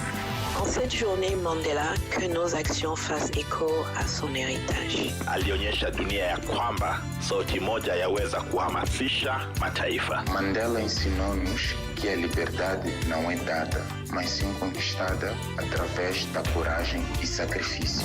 Join us as we reflect, remember, and reignite the spirit of Madiba across the continent. This is more than a day. It's a call to action. Channel Africa, the African perspective. Step into the heart of the day on the move with Palesa and Benjamin. It's beautiful to see that there are so many programs that are coming up that are trying to really develop young people on the African continent and also accelerate the creative economy of the continent. Pan-African thinking is definitely the future of the continent. Let's keep things moving. File Lungwati is back with our latest sports update. Sports on Channel Africa, the African perspective. We start off with football news. Nigeria made it 2 wins on the spin in Group B at the 2025 CAF Women's Africa Cup of Nations this week, following a hard-fought 1-0 win against Botswana at Stade Labi Zawuli on Thursday night. Following a slow start to proceedings in Casablanca, it was Nigeria who settled on the ball first, as Botswana often found themselves sitting back in their own half. Neither side created any notable scoring chances during the first 15 minutes of the match. However, the Super Falcons found their rhythm in the middle of the park through the likes of Halimatu Ayinde and Rashidat Ajibade. The Super Falcons will take on Algeria in their last match of Group B on Sunday evening at the same Labi Zaouli Stadium. Still with football news, Banyana goalkeeper Andile Dlamini has called on South Africans to back the team in their quest to defend the 2024 Women's Africa Cup of Nations. That's WAFCON in Morocco, where her team started with a 2-0 victory over Ghana on Monday. Banyana faced Tanzania in the second Group C match, also at Stade Dihone in Oujda tonight, where another victory will ensure they reach the quarterfinals. Dlamini, who impressed in goal with vital saves against Ghana, says support from fans at home will be vital in their progress in the 12-team tournament. Won the AFCON and participated in the World Cup and got to the last 16. To somebody who feels that we don't have a hunger, that is a lie, I would say. There's always something to strive for, especially when you play for the badge and you play for your country. We are representing a country that is filled with people who are joyful, people who love football, and people who are passionate. And the chairperson of the FIFA Referees Committee, Pierluigi Collina, says that he's very happy with the refereeing innovations introduced at the FIFA Club World Cup 2025, including body cameras for referees, advanced semi-automated offside technology, and the new 8-second rule aimed at cutting down time wasting by goalkeepers. The inaugural edition of the new 32-team tournament was the first FIFA competition to feature body cams, and Collina says they have received a positive reception. The trial aimed to explore whether the new camera angle can improve the experience for those watching on television and online by showcasing the referee's perspective. A new era in motorsport, Liqui Moly Women's League in the Super V Racing has been officially launched at the Zwaafskop Raceway near Centurion in South Africa's Gauteng province on Thursday afternoon. Liqui Moly, South Africa's Chief Executive Officer, CEO, Melisha Labuskaghni, says Formula Super V and her brand have been in partnership for more than 5 years. We are absolutely so excited. I mean, it's been Formula Super V has been a part of Liqui Moly for more than 5 years, and to be able to see how the whole series has grown. But the exciting part was last year when the first female became part of the series. That was an exciting new chapter, and then today to be able to add another 4 ladies and have an official Women's League series within the Formula Super V. In rugby news, Springbok women star Nadine Roos is back in the lineup for Canada clash. Coach Svez de Bruin made several changes to the Springbok women's side to play Canada in the second test in Gqeberha on Saturday. De Bruin opted to move both Beandre Dolph and Eloise Webb from the bench into the starting team, with Dolph, who hails from Uitenhage, starting at fullback, and Webb, a Nelson Mandela University alumnus from East London, running out at fly half for the clash. 2 more players familiar with the roads around Nelson Mandela Bay Stadium are Cesar Hele from Kwadwesi Extension and Saneli Siwe Charlie, who was schooled at Nzondelelo High School in Zwede, were retained in the starting team that lost 50-20 in Pretoria last Saturday. For any sports stories you'd like to share with us, please do send an email to newsroom@channelafrica.co.za or call us on +2711 714 4459. This is Channel Africa Sport with me, Figile Ngwati. Sports on Channel Africa. The African perspective. Get Channel Africa on DSTV Audio Bouquet. Channel 802. Africa in Song with Chanduko Ligege. So when you think of African music, you think of Kwasa Kwasa, high life music from West Africa, Afrobeat from West Africa, of gospel music or faith music or spiritual music. But when we think of reggae music, we go to the Caribbean, and if it's Africa, we only think about Lucky Dube. Well, I'm here to introduce you to some reggae music from Africa. Salif Keita with Dakan Fair from Mali, today. And I must say, this one was a real shock for me because I never had imagined Salif Keita on a reggae beat. But listening to him, it just proved to me how versatile he is as an artist because you'd be expecting him to be on that vibe of West Africa, of ballads. But he really proved that he is very versatile, and I was pleasantly surprised. Africa in Song with Chanduko Ligege. On the Move, weekdays, 9 a.m. to midday. Only on Channel Africa. #On the Move. Thank you, File Lingwati. Tabiso Luhoko is also back with our latest business news. Business news on Channel Africa. The African perspective. Thanks, Palesa, and good morning. A Malian military helicopter has airlifted gold from the Barrick-owned Luolo Gongoto complex days after Reuters reported that a court-appointed administrator planned to sell the site's bullion to finance operations. A Bamako court last month appointed a provisional administrator to restart operations at the West African country's largest gold mine site, nearly months after Barrick Mining suspended them amid the tense negotiations over the implementation of a new mining code. Barrick said it was forced to suspend operations in mid-January after Mali's military-led government blocked its exports for 2 months, detained some of its executives, and seized 3 tons of the bullion.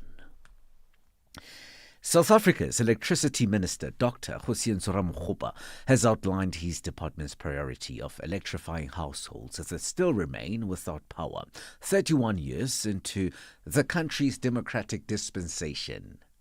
Following the tabling of his department's budget vote in Parliament yesterday, Ramokgopa said, unelectrified households, particularly in areas including informal settlements, deep rural areas and newly informed housing developments now account for 1.6 million households. This has to do with the compromised state of reticulation and distribution infrastructure in municipalities. We have chosen that we will not fold our arms. We are going to make an intervention, working including in ESCOM areas to ensure that we refurbish, replenish, maintain those assets, get people back online. South Africa's Social Development Minister, Sisisi Tolashe, has sought to give assurance that no beneficiary's grant will be stopped without a proper process. This as there is an outcry over beneficiaries with alternative income who have been notified to go to the South African Social Security Agency office for review. Delivering her department's budget vote in Parliament, Tolashe says means to root out corruption and review processes in SASSA is underway.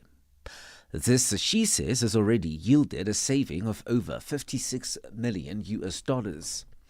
She called on beneficiaries to report to a SASSA office if requested to do so. On this note, let me be very clear. We have not stopped or suspended any grant without due process. I wish to appeal to all beneficiaries who have received correspondence to visit SASSA offices and undergo a review process. Oil prices rose after U.S. President Donald Trump has said he would make an announcement regarding Russia, raising the prospect of more sanctions on the major oil producer, while tariff concern and rising OPEC Plus output kept gains. Brent crude futures were up 44 U.S. cents, or 0.64% at $69.8 a barrel. U.S. West Texas Intermediate crude ticked up 52 cents, or 0.78% to $67.9 a barrel. Bitcoin rallied to an all-time high, powered by demand from institutional investors and crypto-friendly policies from U.S. President Donald Trump's administration. The world's largest cryptocurrency rose to a peak of 116,781.10 in the Asian session today, taking its gains for the year so far to more than 24%. It was last trading at $116,563.11. $1 in Nigeria is trading at 1,000 naira 527. In Botswana, it's at 13.19. Kenya 128 shilling 478, and Zambia 23 kwacha 72. The BRICS countries in Brazil, the dollar will cost you 5 real 56. Russia 77 rubles 16. India 85 rupees 67. China 7 yuan 17, and in South Africa the dollar will cost you 17 rand 75. $1 is trading at 73 pence to the British pound and 85 to the euro. Commodities markets: gold at $3,335, platinum $1,359 per ounce, Brent crude oil is at $68.88 a barrel. For any business stories you would like to share with us, please send us an email to newsroom@channelafrica.co.za or call us on +2711 714 4459. For Channel Africa Business in Johannesburg, I'm Thabiso Lohoko. Business news on Channel Africa. The African perspective. Tune in and turn up the volume. This is Channel Africa. The Midnight Snack, 12 to 3 a.m. Young couples or young people that are getting married, we often hear of divorces, that they're getting divorced, and it's quite worrying because when we attend these weddings, we want to see these people flourish and celebrate 30-year anniversary. What do you think is the main challenge that is facing newlyweds? We say that tell me how you were raised and I'll tell you how you love.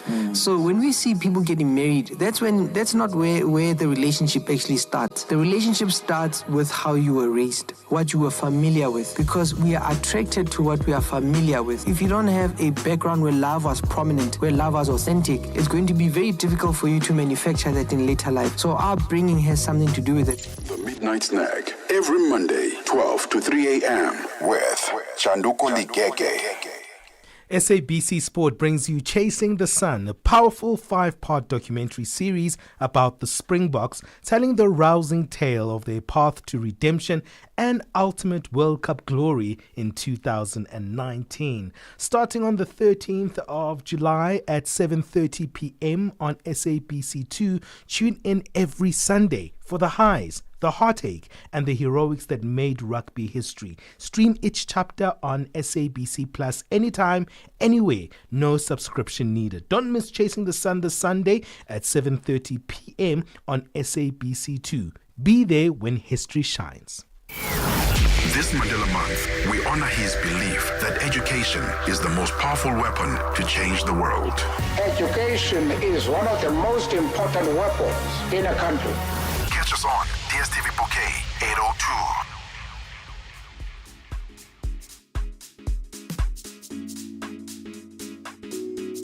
You in motion, speaking, singing, questioning, rising. Wake up with Rise and Shine 6 till 9. Peter and Asanda as they bring you breaking news, sharp analysis, and the voices that shape the day.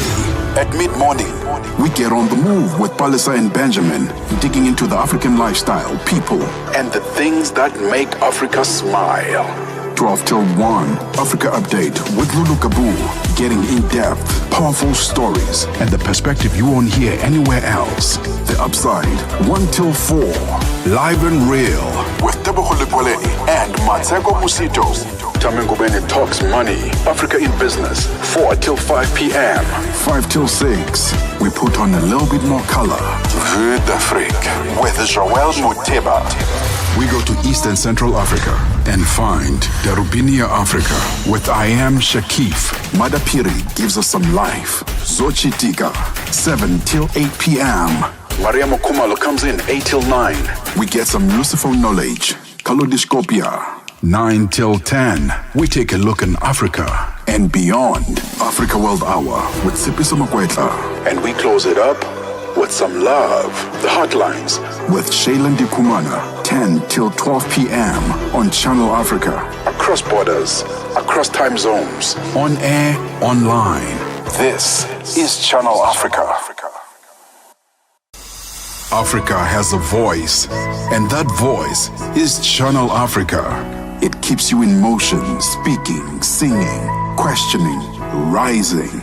Wake up with Rise and Shine 6 till 9. Peter and Asanda as they bring you breaking news, sharp analysis, and the voices that shape the day. At mid-morning, we get on the move with Palesa and Benjamin, digging into the African lifestyle, people, and the things that make Africa smile. 12 till 1, Africa Update with Lulu Kabu, getting in-depth, powerful stories, and the perspective you won't hear anywhere else. The Upside, 1 till 4, live and real, with Tebogo Lekwaleni and Matseko Musito. Tamengo Bene talks money, Africa in business, 4 till 5 p.m. 5 till 6, we put on a little bit more color. Vue d'Afrique, with Joel Muteba. We go to East and Central Africa and find Darubinia Africa with I Am Shakif. Madapiri gives us some life. Zochitika, 7 till 8 p.m. Maria Mokumalo comes in 8 till 9. We get some useful knowledge. Kalodiscopia, 9 till 10. We take a look in Africa and beyond. Africa World Hour with Sipiso Makwetla. And we close it up with some love. The Hotlines with Shailen Dikumana, 10 till 12 p.m. on Channel Africa. Across borders, across time zones, on air, online. This is Channel Africa. Africa has a voice, and that voice is Channel Africa. It keeps you in motion, speaking, singing, questioning, rising. Wake up with Rise and Shine 6 till 9. Peter and Asanda as they bring you breaking news, sharp analysis, and the voices that shape the day.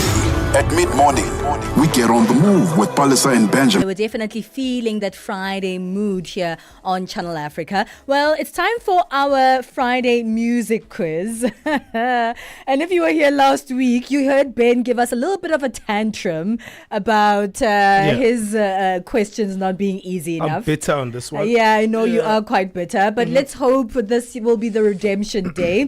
Today's theme is Afro jazz, and that already sounds like redemption because jazz is Ben's genre. Jazz is Ben's genre. So I think this one was still done especially for you. So I don't know if I get to win this one at all because this one is obviously just one for Benji, so he doesn't throw a tantrum for us. I feel like on I'm the being show attacked today. in this whole thing.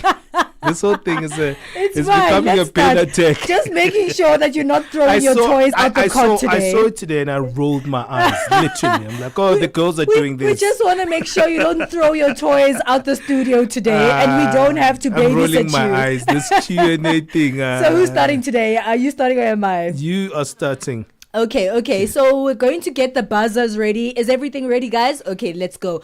All right. Who is widely regarded as the father of South African jazz? Is it Hugh Masekela? Is it Abdullah Ibrahim, Jonas Ngwangwa, or Sipho Kumete? Can be two people. Can either be Hugh Masekela or Abdullah Ibrahim. Well, you have to pick one.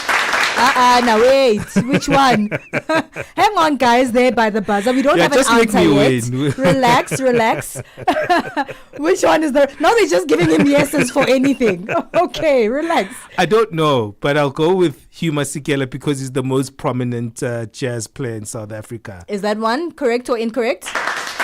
That is correct. But Abdullah Ibrahim is of equal status. Okay, which genre? Exactly. He knows so much about jazz. So I'm fine with losing today. Also because I'm so tired of picking up the toys. Unfair. I'm so tired of picking up your toys. I still think it's unfair. Which genre is Afro jazz most influenced by? Is it classical, reggae, American jazz, or gospel? American jazz. That is correct. See, these are equally easy. Which West African country is known for blending high life with jazz elements in Afro jazz? Ghana, Senegal, Nigeria, or Mali? Nigeria. That is incorrect. The right answer is Ghana. Okay. Yes. Because also Nigerians do high life. Okay. I don't even know what high life is, by the way. What instrument... Fela Kuti started with high life. What instrument was Hugh Masekela famous for playing? These are easy. Trumpet. Okay, the trumpet is correct. I didn't even have to give him the options. Abdullah Ibrahim, formerly known as Dollar Brand, is most famous for which song? grazing in the grass. Manenberg. He's not even waiting for the options. This is his genre. Okay, 4 out of 5. Congratulations, sorry, but Benji. you're gonna suffer through these questions. That's okay. Because keep going. even I don't know the answers of these questions. Oh, I'm sure they gave you the easy questions, so we didn't have to babysit you today. But go ahead. I'm okay with losing. Okay. Afro jazz in East Africa often incorporates traditional rhythms from which of the following? A. Tenga and Tarab. B. Kizomba and Sukus. C. Mbaqanga and Muskandi. D. Kwaito and Kom. I'll just say Kizomba. It's the only one I know that's not Kwaito or Kom. Yeah, it's Benga and Karab. Okay. I don't even know what that's Benga incorrect. Karab is. Okay, second right. one. We'll look it up later on because we're always learning, right? So yes. figure out what Benga and Karamba. Tarab. Yeah. Okay. Which South African Afro jazz legend was also a prominent anti-apartheid activist and exile? Letambulu. B. Jonas Ngwangwa. C. Brenda Fassie. D. Cephas Seminya. Cephas Seminya. I feel like it's all of them though. Okay. But it says Jonas Ngwangwa. Okay. But you're right, Cephas Seminya was in exile. Also entire. Letambulu was also in exile. Yeah. And they were also activists. Yeah. So I'm not quite sure what the algorithm there is. Okay. What makes Afro jazz distinct from traditional jazz? Okay. It uses acoustic instruments. It focuses purely on improvisation. It fuses African rhythms, languages, and instruments with jazz styles. D, it's mostly instrumental. Fusing African whatever. Rhythms, yeah. Yes. That's the one. Okay. Yay. Got one.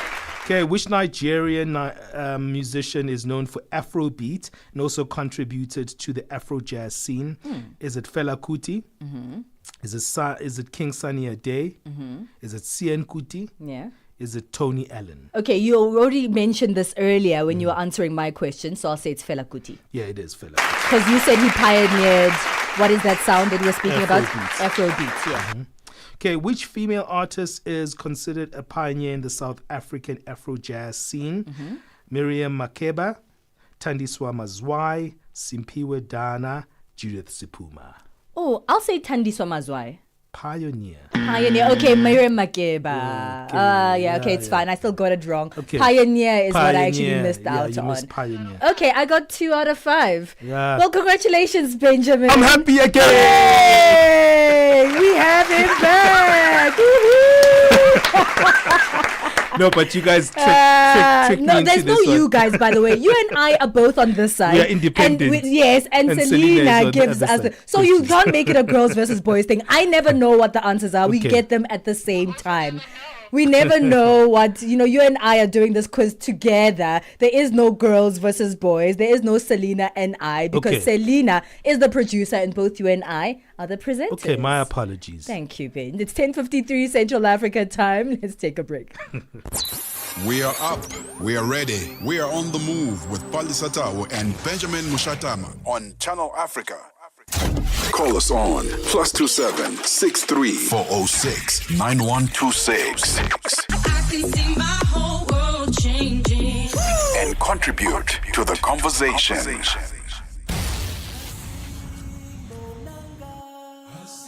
This Mandela Month, Channel Africa invites you to walk in the footsteps of a giant.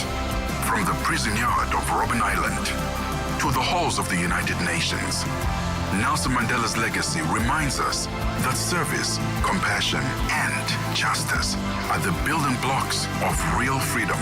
En cette journée Mandela, que nos actions fassent écho à son héritage. Alionyesha dunia ya kwamba sauti moja yaweza kuhamasisha mataifa. Mandela ensinou-nos que a liberdade não é dada, mas sim conquistada através da coragem e sacrifício. Join us as we reflect, remember, and reignite the spirit of Madiba across the continent. This is more than a day. It's a call to action. Channel Africa, the African perspective. Step into the heart of the day, on the move, with Palesa and Benjamin. Hey yo, I'm not even gonna lie. I used to call myself an ugly you, but I'm not even an ugly you. I'm a sexy you, you understand?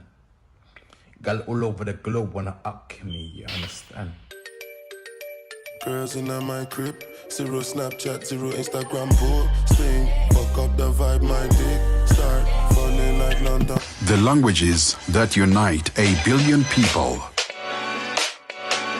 We have been there through every shift, every milestone, and every triumph. Not just reporting history, but shaping the conversations that define Africa's future.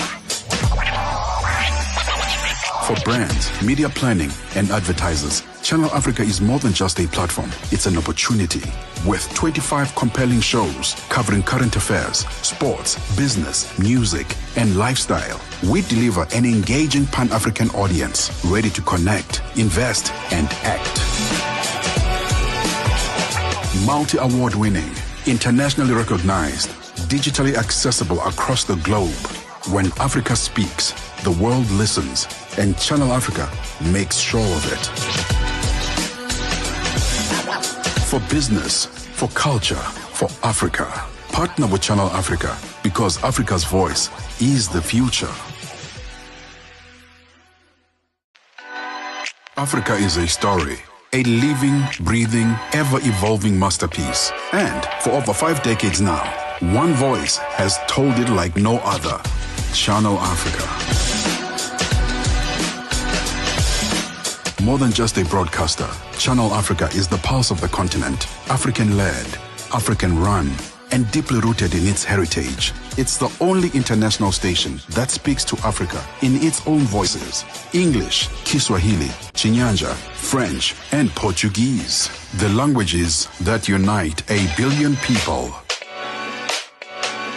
We have been there through every shift, every milestone, and every triumph. Not just reporting history, but shaping the conversations that define Africa's future. Boys are up. Burna Boy coming through on that particular one right here on Channel Africa, giving you the African perspective.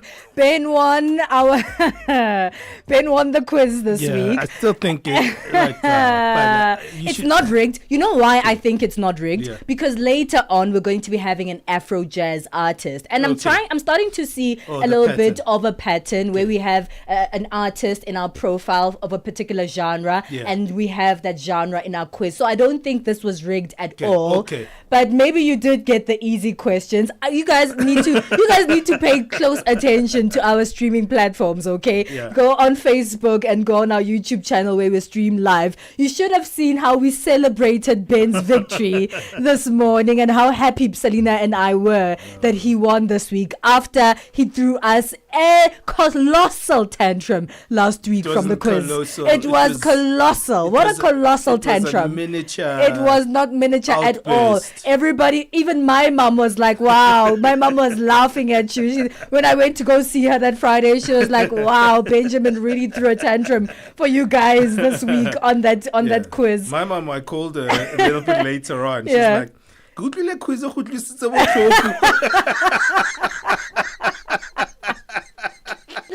Even your mom was comforting you. My son, are you hurt deep down inside from the quiz?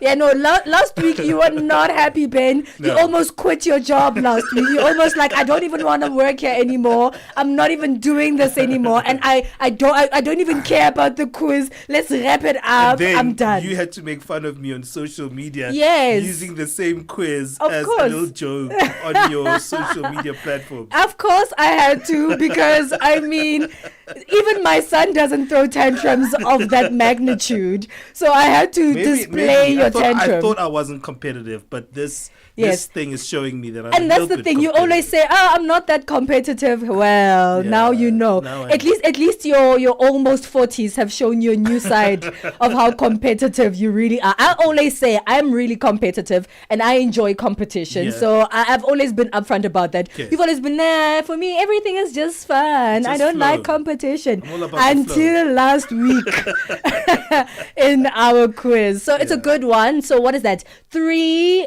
So I had 2 wins and you have 1. Yeah. And we still have 2 weeks to go, luckily. No, so it's 1-1 right now. Is it 1-1? We're in a new month. Oh, yes, we are in a new month. Yeah. So 1-1 for this month. Yes. And we still have In fact, 3 weeks to go this week because we have a 5-week month in the month of July. So this is a big one. There will be an outright winner because one has to get 3 and one has to get 2. Sure. It's going to be quite exciting. So now we still draw, right? Now we still draw. Yeah. And if you do enjoy our Friday music quizzes, let us know what you think about today's outcome. And of course, you can suggest a genre that you'd like us to play on our Friday quiz. It's the top of the hour. We're going into the next hour of the show. It's 11 a.m. And we have a Jolane Tulongwebe back with our latest news update. SABC News. The African Perspective. Thank you, Palesa. Top stories. Asawa. Kenya's president approves a new chairperson and commissions to head the Elections Commission. And armed men have kidnapped and killed at least 9 bus passengers in Pakistan. Good morning. Kenya's President William Ruto has approved a new chairperson and commissioners to head the Elections Commission. This is contained in a legal notice filling positions of critical influence in a country with a long history of contentious polls. The East African nation's next general elections will be held in 2027, but Ruto is already under pressure from street protesters led by young Kenyans dissatisfied with high living costs, corruption and police brutality. The new chairman and 6 commissioners appointed to the Independent Electoral and Boundaries Commission will serve for the next 4 years. They were due to be sworn in today. The case against controversial South African businessman Vusi Ket Matlala and his 3 co-accused has been postponed to next month at the Alexander Magistrates Court. Matlala and his co-accused are facing charges of attempted murder, conspiracy to commit murder and money laundering. The alleged crime kingpin was recently linked to Minister of Police Senzo Mchunu in an explosive claim by KwaZulu-Natal Police Commissioner Nhlanhla Mkhwanazi. Lopang Alamu has the story. 2 of the 4 accused slightly hid their faces as they walked into the dock. Matlala, his wife and 2 other accused made a brief appearance at the Alexandra Magistrate Court this morning. Their charges include attempted murder and conspiracy to commit murder, all linked to the shooting of Matlala's actress and socialite ex-girlfriend in 2023. Matlala will remain in custody while his wife and 2 others remain on bail. South Africa's African Transformation Movement, or ATM, announced its intention to propose a constitutional amendment to rename the country as a Republic of Azania, a move it says is part of a wider national decolonization project. While the idea has sparked ideological support in some quarters, it has also triggered criticism, public skepticism, and wider questions around national priorities. Vuyolethu Zungula is a parliamentary caucus leader for the African Transformation Movement. The name is more than just a name. It represents a heritage, an identity, and one would argue even spiritual ties to something. Hence, you find that when most of the African countries that were colonized, immediately when they got their independence, they changed the names they had. However, when it comes to South Africa, the only thing that changed in 1994 was to change from the Union to the Republic. But when it comes to having a name that truly represents the identity of this part of the continent, that has not happened. The International Criminal Court and the United Nations Security Council says there are reasonable grounds to believe war crimes and crimes against humanity are being committed in Western Sudan. Targeted sexual violence against women and girls of specific ethnicities was named as one of the most disturbing findings to emerge from the ICC probe on crimes committed in Darfur. The deputy prosecutor of the International Criminal Court, Nazhat Shamim Khan, says sexual violence had been weaponized and people deprived of food and water. We come together at a time when it can seem difficult to find appropriate words to describe the depth of suffering in Darfur. The humanitarian position has reached an intolerable state.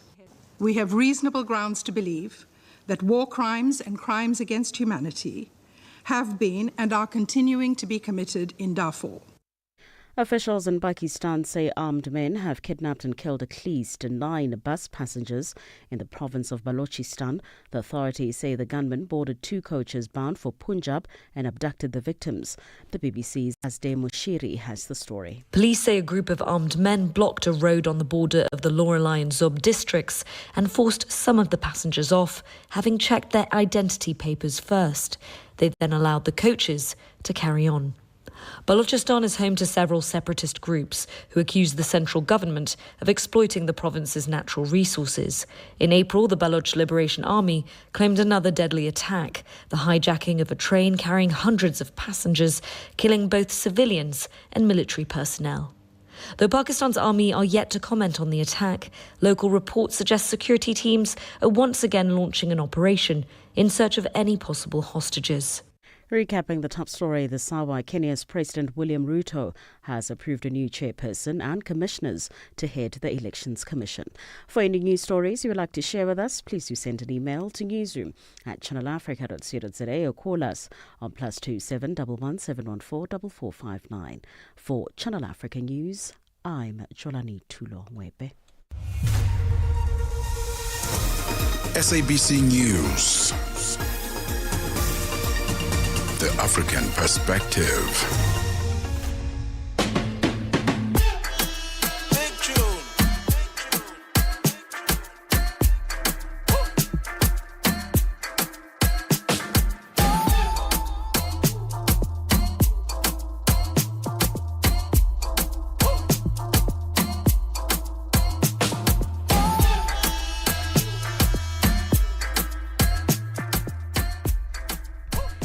The fun doesn't stop right here on The Move this Friday morning. Happy Friday, and I hope you've been having a fantastic week so far, and you're looking forward to the weekend ahead. We're certainly been enjoying hanging out with you this Friday, speaking all things creative economy, creative industry, and of course enjoying the music. We had a fantastic Friday quiz with the theme Afro Jazz today, and we keep things moving with our artist profile. Today we'll be chatting to an incredible Afro jazz and traditional artist who goes by the name of Ernie Chimu and Anna Chimu, and she's multi-award winning Namibian artist who'll be chatting to us in this hour of the show. We don't just chat, of course, we go into their music as well, take a look at their journey to this point and what the future holds. It's one of the most incredible things we look forward to during the week here on The Move, and hopefully you guys look forward to it as much as we do. At Channel Africa 1, find us there on our various platforms. But of course, don't forget that you can stream us live on the SABC Plus app, as well as on our website, www.channelafrica.co.za.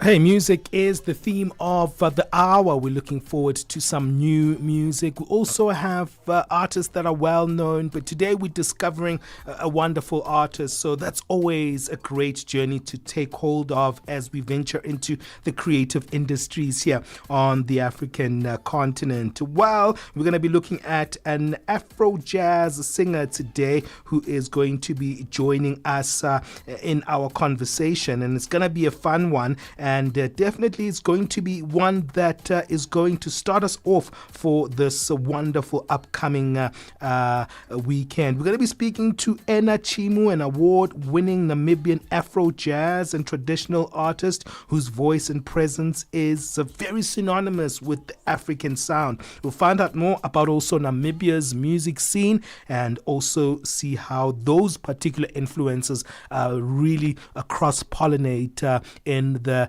SADC region. Well, we are right here on The Move. It is Channel Africa, where you get news, information, entertainment from an African perspective. You can be part of the party. Come into the room. You are welcome as you are joining us in our live streams. Remember, our Facebook page is simply titled Channel Africa. You can see the live stream there, or you can go to our YouTube page at Channel Africa 1 being the handle.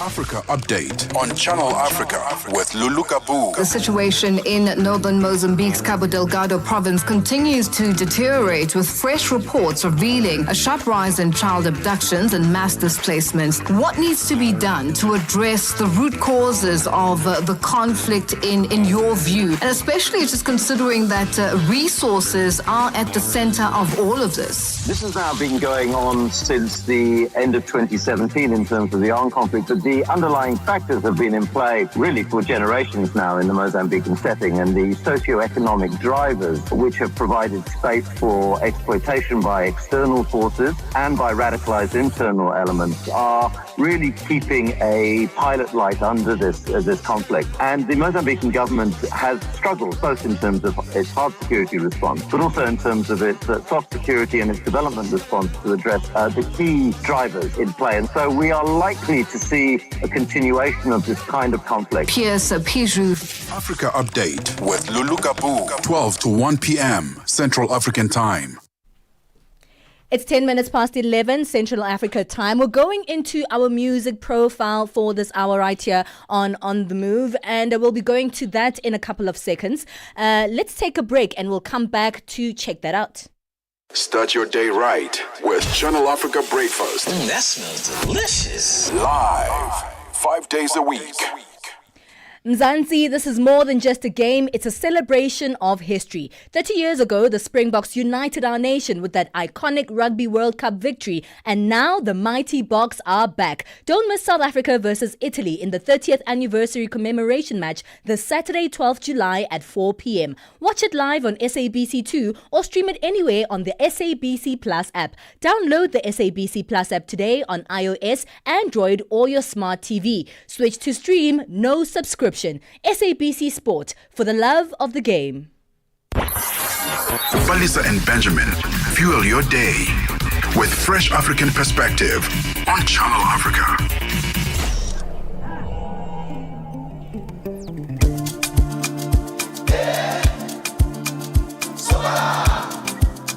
For brands, media planning, and advertisers, Channel Africa is more than just a platform. It's an opportunity. With 25 compelling shows and digging into the African lifestyle, people, and the things that make Africa smile.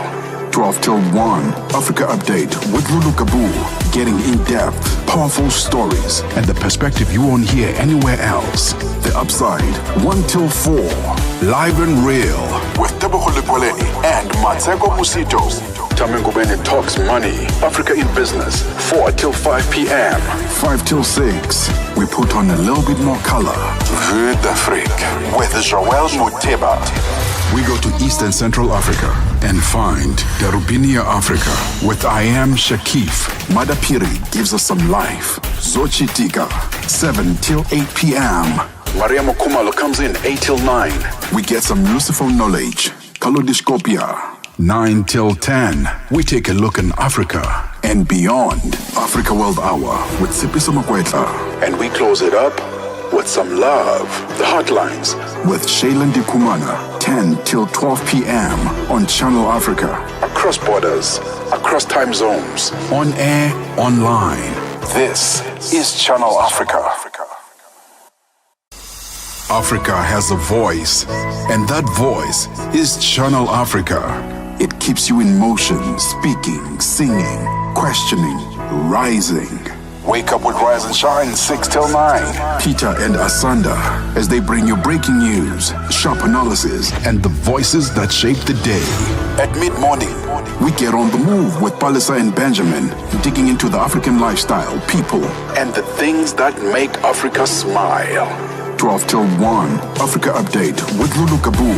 Getting in-depth, powerful stories, and the perspective you won't hear anywhere else.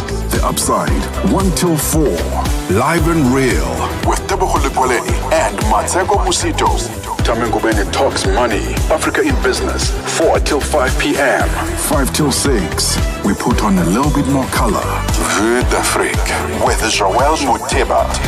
We go to Eastern Central Africa and find Darubinia Africa with I Am Shakif. Madapiri gives us some life. Yeah, we're loving this. We're loving this very much. This is Erna Chumu featuring Semba Dola and Gerson Duseb with Nanu. We're going into our Friday music profile here on The Move, and we are intrigued, we are happy, and we are dancing. It's a beautiful sound indeed. Erna Chumu is a multi-award winning Namibian Afro jazz and traditional artist whose voice and presence has become synonymous with an authentic African sound. Born in Windhoek and raised in the culturally rich Kunene region in a traditional Damara Khoi setting, Erna's musical roots were planted early. We're finding out a little bit more about her life, her music, and her journey. Erna joins us on the line. Wow, Erna, your music is fantastic. Oh, we love your music. We are Erna. enjoying so lovely. it. How are you doing, Erna? Good morning. It's kind of cold here, but I'm doing well. I'm so grateful. I'm happy you guys are enjoying the music. Oh, look, we are grateful for blessing us with this incredible music this Friday morning. And we're even more intrigued to find out more about you. Afro jazz and traditional music, you are rooted in also trying to sort of build culture and use your musical platform as, you know, an advocacy for culture as well. But let's speak about little Erna before she became the person that whose music we listen to today. Tell us a little bit about your upbringing and where you're from. I was born on the 6th of January in a small town outside, 35 kilometers outside of Windhoek, which recently became a lodge.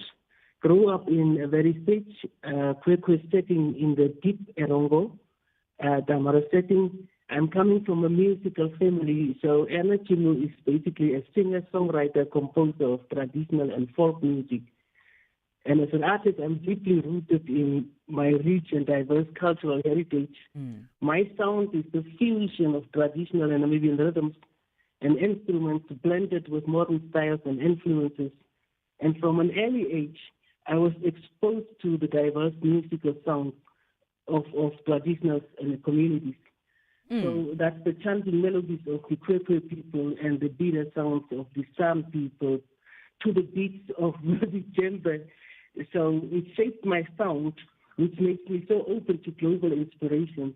So as an artist, I'm passionate about preserving and promoting Namibian culture while pushing the boundaries to what's possible in our music scene. So in short, I mean, Erna Chumu is just that ordinary woman out there. Yeah, but it doesn't sound very ordinary when you're listening to it, because it seems like there's an activism that's underneath the music. Maybe it's not so overt, but I feel like you're a cultural activist because, you know, the Khoi languages are ones that are slowly dying out in many parts of Southern Africa, and the culture itself is rich and is very profound. How important is that carving out that distinct indigenous presence, and why are you so passionate about the languages that you are actually exporting through your musical projects? Growing up, I am actually from a minority group where people speak the Kwekwe, or the better known as the Damaranama language. So growing up, I was inspired listening to the sounds of Sunny Skater, listening to Mama Makeba, and then that's when I found my niche where people could speak in their languages and still have the how do they call it? And still have the passion to make you and the listener, the audience, then relate to the music. So from where I am, from this minority group, people mostly were so reluctant, and everybody wanted to just tune and wanted to sound like so American. And I thought, our language is dying out. Why not bring this back? Why not let people be aware of how we were groomed, how we were taught, so this culture doesn't die out. So that is where I was inspired to like really take the Damaranama language, and then which other better ways there for an artist to express himself in his mother tongue. Let's speak a little bit. to preserve that for the counter for the people, you know. All right, and I want us to speak a little bit about the evolution of your sound because, as you said, you came out from a musical background, but there's so many influences that can be noted in your sound. You say you had exposure to church choirs, family-led reggae ensembles, and also, jazz influences. How were those influences a part of your journey when it comes to your music life? Just keep that question in mind. We need to take a break, and then you can come back and tell us a little bit more about the richness of these influences into your current music. Je, una jambo lolote akilini mwako? Je, una shauku kuhusu masuala muhimu? Na je, una maoni ambayo unataka yasikike? Kweli, hili jukwaa ni la kwako. Piga simu au tuandikie kwenda WhatsApp namba alama ya kujumulisha 2760552594 na tutakupigia simu. Mtangazaji wa habari zetu za Afrika Kusini Johannesburg. Hivyo unaweza kuwa mshirika kwenye matangazo yetu. Sio mazungumzo tu, ni fursa yako ya kuchangia maoni yako na kushirikiana na jumuiya ya wasikilizaji wanaotamani mtazamo wako. Tufuate kwenye mitandao ya kijamii. Tembelea tovuti yetu www.channelafrica.co.za na uwe tayari kushiriki na kuchangia maoni yako kwenye Channel Africa. Channel Africa, mtazamo wa Kiafrika. Channel Africa and you have got something in common. The thirst for knowledge. #on the move and connect with us. Hey, it's always fun in our Johannesburg studios on a Friday. We always take it easy and we are lighthearted, but we're also serious about celebrating the creatives of the African continent. Today, we're speaking to a fascinating musician from Namibia, Erna Chimu. We listened to her beautiful Nanu song that features Sam Batola and Gerson Tusep as we started the conversation, and she's still with us to chat a little bit about music. Erna, let's go back to where you started with the music in a more traditional setting. I'm sure song is very much part of your people. How did you start singing from that community aspect? As I said, I'm coming from a musical family where my mom played guitar and she was a singer. Unfortunately, she passed on, but not before she introduced us to the music and how the importance of it. Because for me, I thought more music is a healing. It's something that we really love doing at home, and I never thought one day that one would consider this as a sort of employment where you can really get paid for. But when my brother started a reggae band back in the years, I automatically become a backing vocalist. I was forced into it, and as much as I like, as big brothers do, force their little sisters to do things. Yeah, and I was a backing vocalist for this reggae band for over 25 years before I went solo in 2000. What was the name of the band? Shem Yetu. Okay. Was it popular in Namibia? Yeah, popular. They also get I think an award for the music makers somewhere, and then maybe 10 years ago they were also taking part in the last band standing competition whereby they reached a first runner-up. Fantastic. And let's talk a little bit about then how you went into saying, you know what, I have my own voice. I want to explore my own way of doing the music. How did you start your own journey? While still with my brothers, I started co-writing songs, and then I'd always hear something different while they were singing, and I'll tell them, why don't you try like this, why don't you? But as big brothers are, they would always say, no, don't do your own, start your own band and you do you. And then throughout the years, people have always been encouraging me, why don't you go solo, why don't you do? But I was so scared to just go to the front line. Nobody wants to be a leader. Yeah, I know, it's daunting. And how did you take that extra step to say, actually, I'm going to do this? At first, I was more interested in doing gospel music because I was mostly in church, and that's where my mom wanted me to be at. But I needed to find my niche. I still didn't find my niche. I was like, running around because I didn't feel like it's something that is relating to me. Although you can do it, but it's not really who I am. So after doing a little bit of research in Namibia and about the music, the different types of music, because mostly it was dominated by the kwaito and the damara punch, and I thought, why not? This is something that we don't have, and for some reason they started deciding my music is jazz, it's African jazz, which I didn't even have no knowledge of. I just thought it's traditional music. Sure. My language is dying out. This is what I wanted to do. And when I started off and I started writing my own songs, people started calling me, I'm another Miriam Makeba.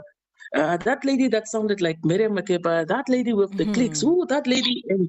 And at first, one felt a little bit, discouraged because people don't really know your name, and they how can I say, they compare you to a great person like Miriam Makeba, but I didn't mind. I thought, oh, they are promoting me actually in the meantime. So I started writing my own things, because mostly what jazz was happening right here in Namibia was people were mostly doing standards, music that already existed.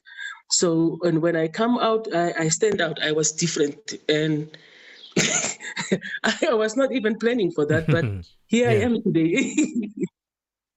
That's beautiful.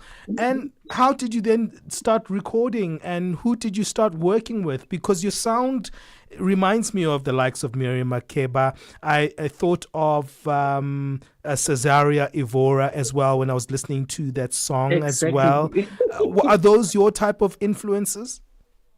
Yes, it was Miriam Makeba, it was the Angelique Kitos, it was the lady you just named was together with Salif Keita, Yes. Joso Do, Yes. Angelique Kito, yeah. Fantastic. And then, was it easy to find a band to complement the vision that you had to your compositions? It wasn't that easy, but because when I played with my brothers, after I told them that I want to go solo, they told me, you should get your own band. This is going to be your first and our last show together. So we are going to play your music. And I was already composing music. And so I told my brothers, it's a very strange thing. I don't play any instruments. Yeah. But I write the songs with all the instruments in it. So I told my brothers, play like this, do like this. And then I had my very first show at the Icon Festival, I think. Back then we did the auditions and I was selected. And that was my first time, being in front and then doing my thing. And after my brothers, when we were done with the song, that is where I found the guys that I'm playing with today. It has been, I don't know how many years, 18 years that we've been together. So they said, no, we understand what you're trying to do. And from there on, we started rehearsing at my sister's place, beating the pots and the kettles and stuff like that, and rehearse and got into the studio. I think during those times, it is expensive to record, to do a live recording, because most people only relied back then on the computer, and then one guy sitting behind the computer and something like that. But I thought for my music, I wanted the musicians to express themselves. So we had no sponsorship, but we decided to just go. There was this place called The Warehouse where one has to go and then give your demo, and they give you a band, and then from there on, if you get selected, you started playing. And from there on, I became a regular. And one day, a lady just found me there, and she said, oh, I am so in love with what I'm hearing. You are closer to the Yuditse Pumas that I've heard, and can I help you? And from there on, she just gave me the business number, and the next day we were booked into the studio because I had already my music, and the first album was out. And from there on, here I am. All right, you've released a new album titled Nanu. Tell us a little bit about it. I've just downloaded it. I'm going to listen to it on my way home because I love that song that we heard. Tell us about your latest release. And Nanu basically is a song. Nanu means rain. It is the song, the album itself was inspired by my trip. I was representing Namibia 2 years ago at the FESPAM Music Festival in Congo, Brazzaville. where artists from different and from all over the world come to represent their countries and then showcase their music.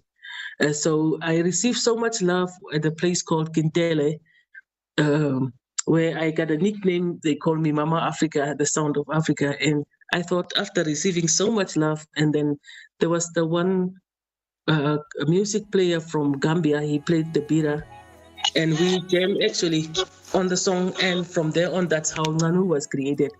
And we've been praying for rain here in Namibia because it was so hot, and that's how Nganu and the album itself was raised.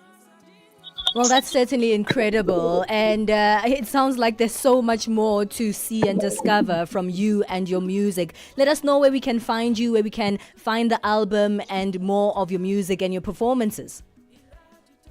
Yeah, currently now I'm busy with promoting the album, and I'm so grateful for opportunities as such, which I never thought existed, that is connecting you and I to the rest of the world to share my sound.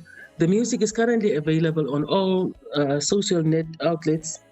And now the project that I'm busy with, I am headlining the show at the National Theatre on the 30th of August to promote this album.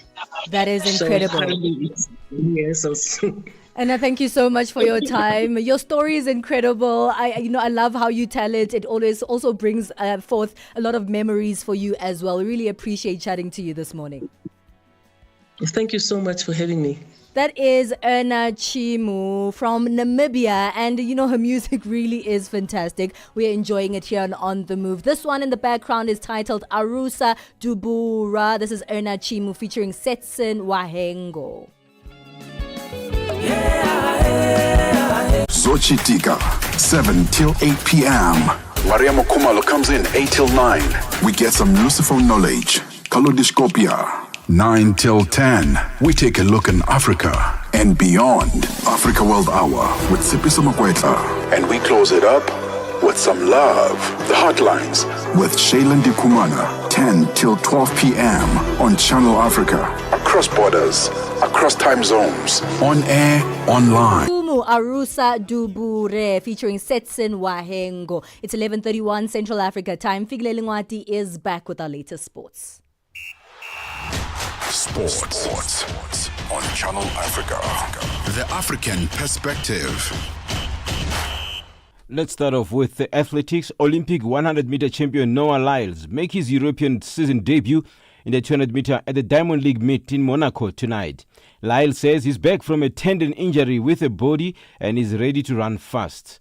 The Americans' much-anticipated return to elite competition comes at a timely moment as athletes continue to fine-tune their form ahead of September's World Championships in Tokyo. Lyles will be up against Litsile Tebogo of Botswana, who won Olympic 200-meter gold in Paris in a race when a COVID hit. Lyles came away with bronze. Tebogo scotched to an impressive 19.76 seconds for victory in the 200-meter at the Eugene Diamond League meet last week, but played down his own expectations. Now, football news. Nigeria made it 2 wins on the spin in Group B at the 2025 CAF Women's Africa Cup of Nations this week, following a hard-fought 1-0 win against Botswana at Stade Labi Zaouli on Thursday night. Following a slow start to proceedings in Casablanca, it was Nigeria who settled on the ball first, as Botswana often found themselves sitting back in their own half. Neither side created any notable scoring chances during the first 15 minutes of the match. However, the Super Falcons found their rhythm in the middle of the park through the likes of Halimatu Ayinde and Rashidat Ajibade. The Super Falcons will take on Algeria in the last match of the Group B on Sunday evening at the same Labi Zaouli Stadium. And the chairperson of the FIFA Referees Committee, Pierluigi Collini, says he is very happy with the refereeing innovations introduced at the FIFA Club World Cup 2025, including body cameras for referees, advanced semi-automated offside technology, and the new 8-second rule aimed at cutting down time wasting by goalkeepers. The inaugural edition of the new 32-team tournament was the first FIFA competition to feature body cams, and Colina says they have received a positive reception.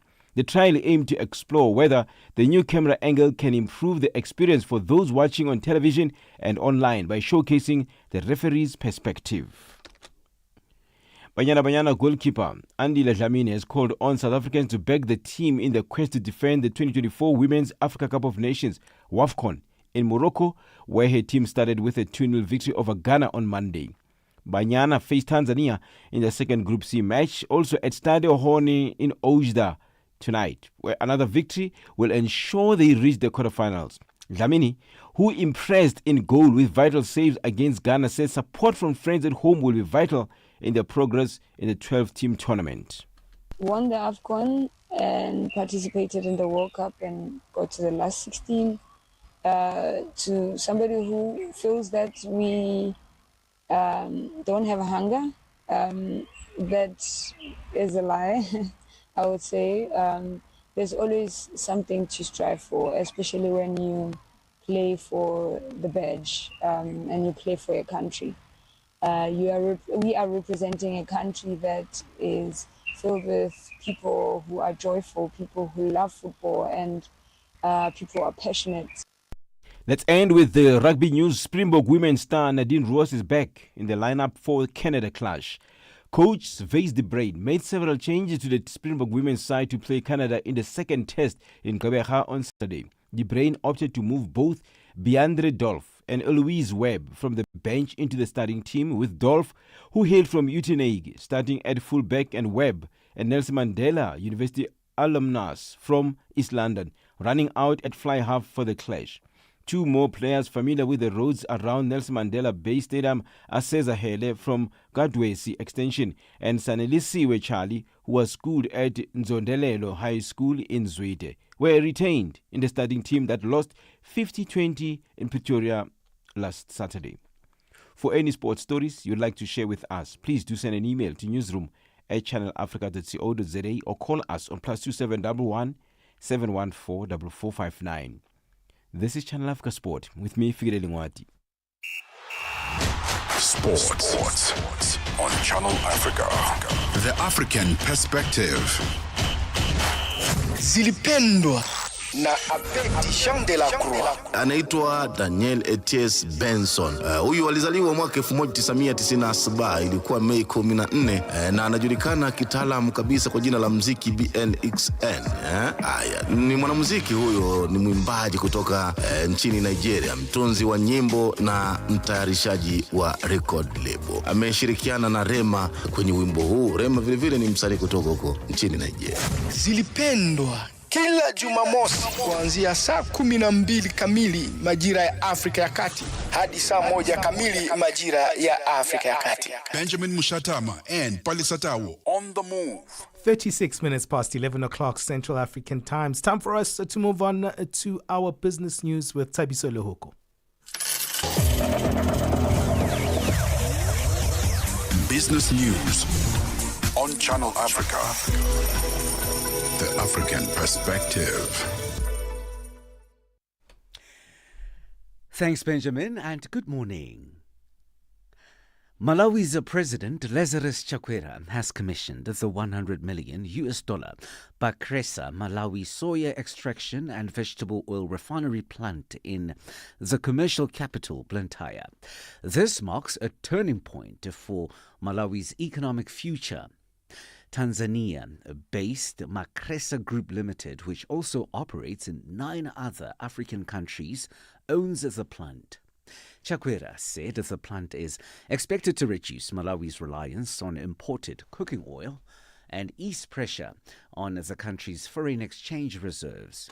George Mohango reports. Malawi is now poised to shift from being a net importer of cooking oil to a competitive exporter. This is because the facility can process 500 metric tons of soya beans on a daily basis, thereby boosting local production and reducing reliance on cooking oil imports. However, Malawi will need to produce at least 150,000 metric tons of soya annually.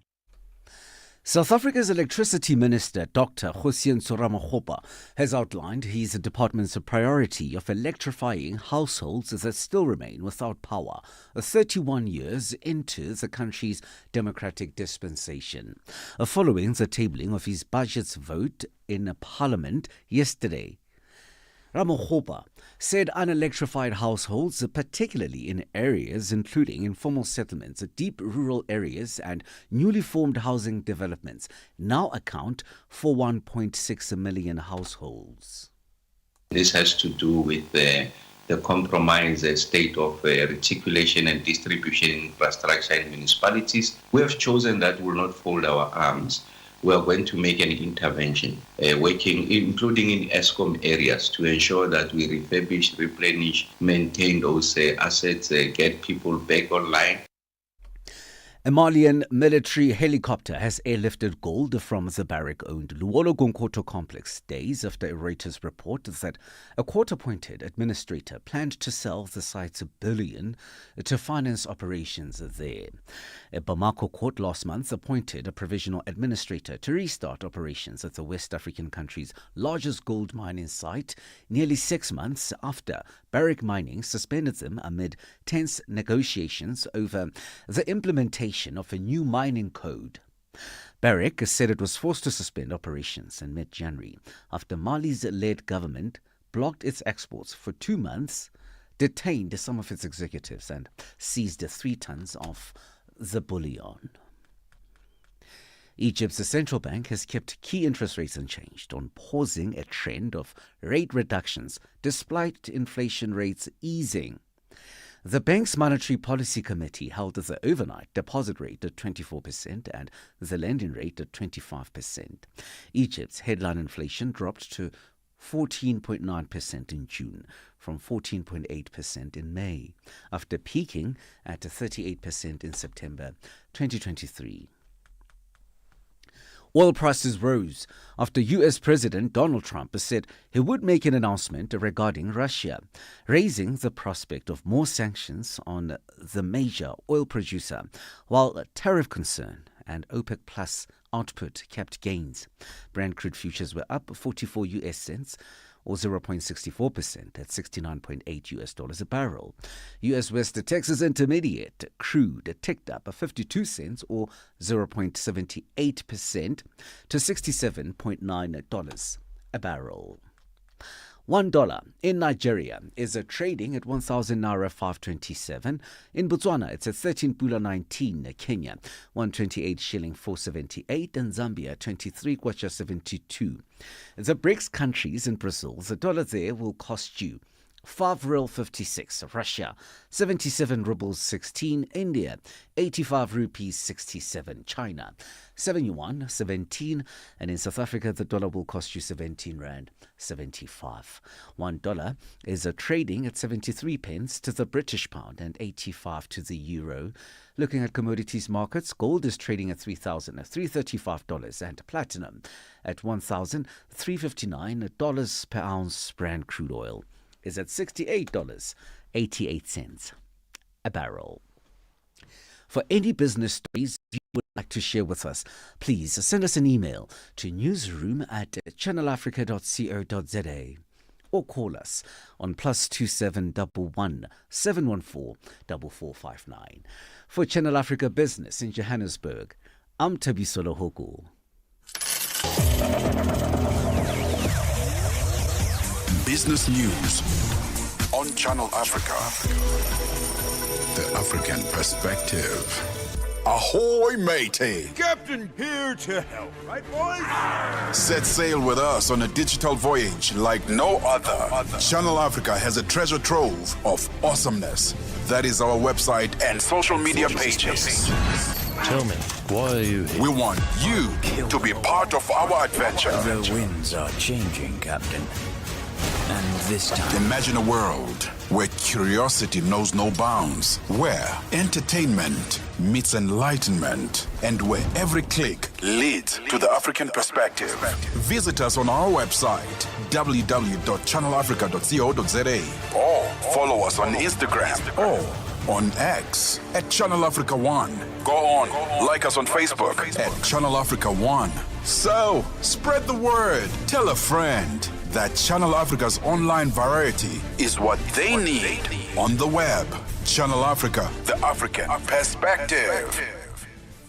SABC Sport brings you Chasing the Sun, a powerful 5-part documentary series about the Springboks, telling the rousing tale of their path to redemption and ultimate World Cup glory in 2019. Starting the 13th of July at 7:30 p.m. on SABC2. Tune in every Sunday for the highs, the heartache, and the heroics that made rugby history. Stream each chapter on SABC Plus. Anytime, anywhere, no subscription needed. Don't miss Chasing the Sun, this Sunday at 7:30 p.m. on SABC2. Be there when history shines.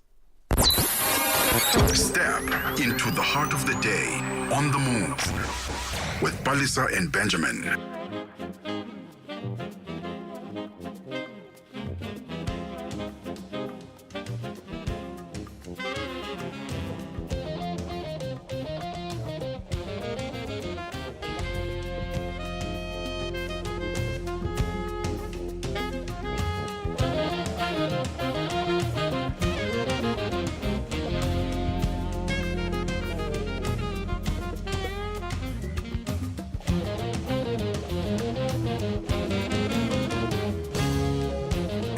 This is Channel Africa.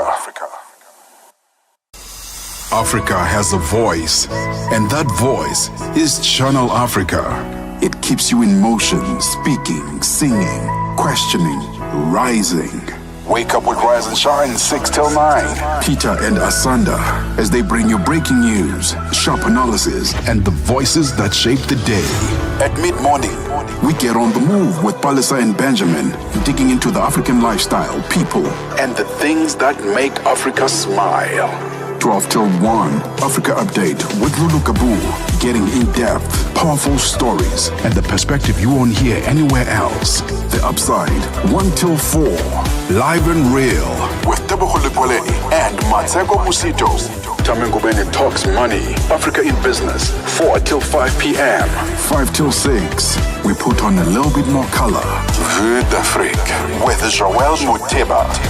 We go to East and Central Africa and find Darubinia Africa with I Am Shakif. Madapiri gives us some life. Zochitika, 7 till 8 p.m. Maria Mokumalo comes in 8 till 9.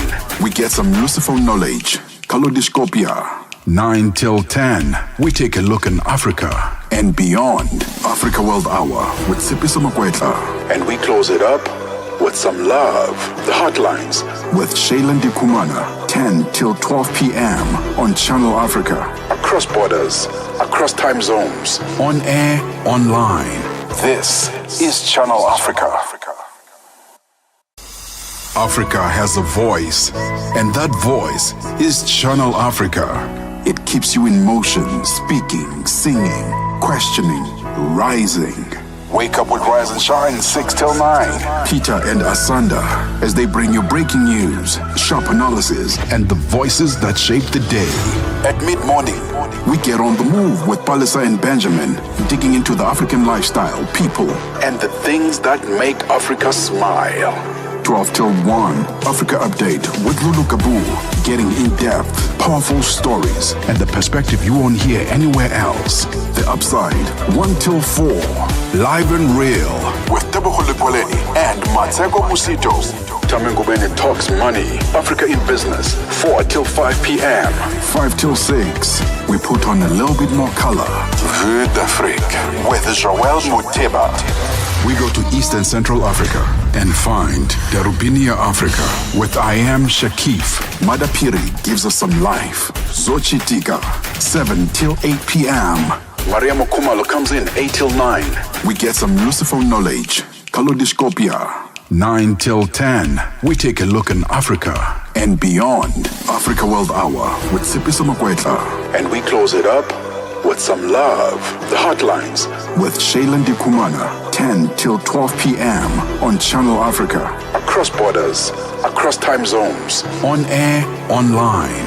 This is Channel Africa. Africa has a voice, and that voice is Channel Africa. It keeps you in motion, speaking, singing, questioning, rising.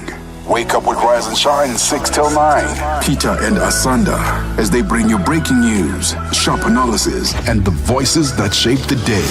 At mid-morning, we get on the move with Palesa and Benjamin, digging into the African lifestyle, people, and the things that make Africa smile. 12 till 1, Africa Update with Lulu Kabu, getting in-depth, powerful stories, and the perspective you won't hear anywhere else. The Upside, 1 till 4, live and real, with Tebogo Lekwaleni and Matseko Musito. Tamengo Bennett talks money, Africa in business, 4 till 5 p.m. 5 till 6, we put on a little bit more color. Vue d'Afrique, with Joël Moteba. We go to East and Central Africa and find Darubinia Africa with I Am Shakif. Madapiri gives us some life. Zochitika, 7 till 8 p.m. Maria Mokumalo comes in 8 till 9. We get some Lucifer knowledge. Kalodiscopia, 9 till 10. We take a look in Africa and beyond. Africa World Hour with Sipisa Makwetla. And we close it up with some love. The Hotlines with Shailen Dikumana, 10 till 12 p.m. on Channel Africa. This particular jam, 11:49 Central Africa time. We'll keep things moving right here on Channel Africa. Let's also keep the conversations going. Let us know where you're tuned in from on our live stream on Facebook and YouTube. And of course, tap into all our social media platforms at Channel Africa 1.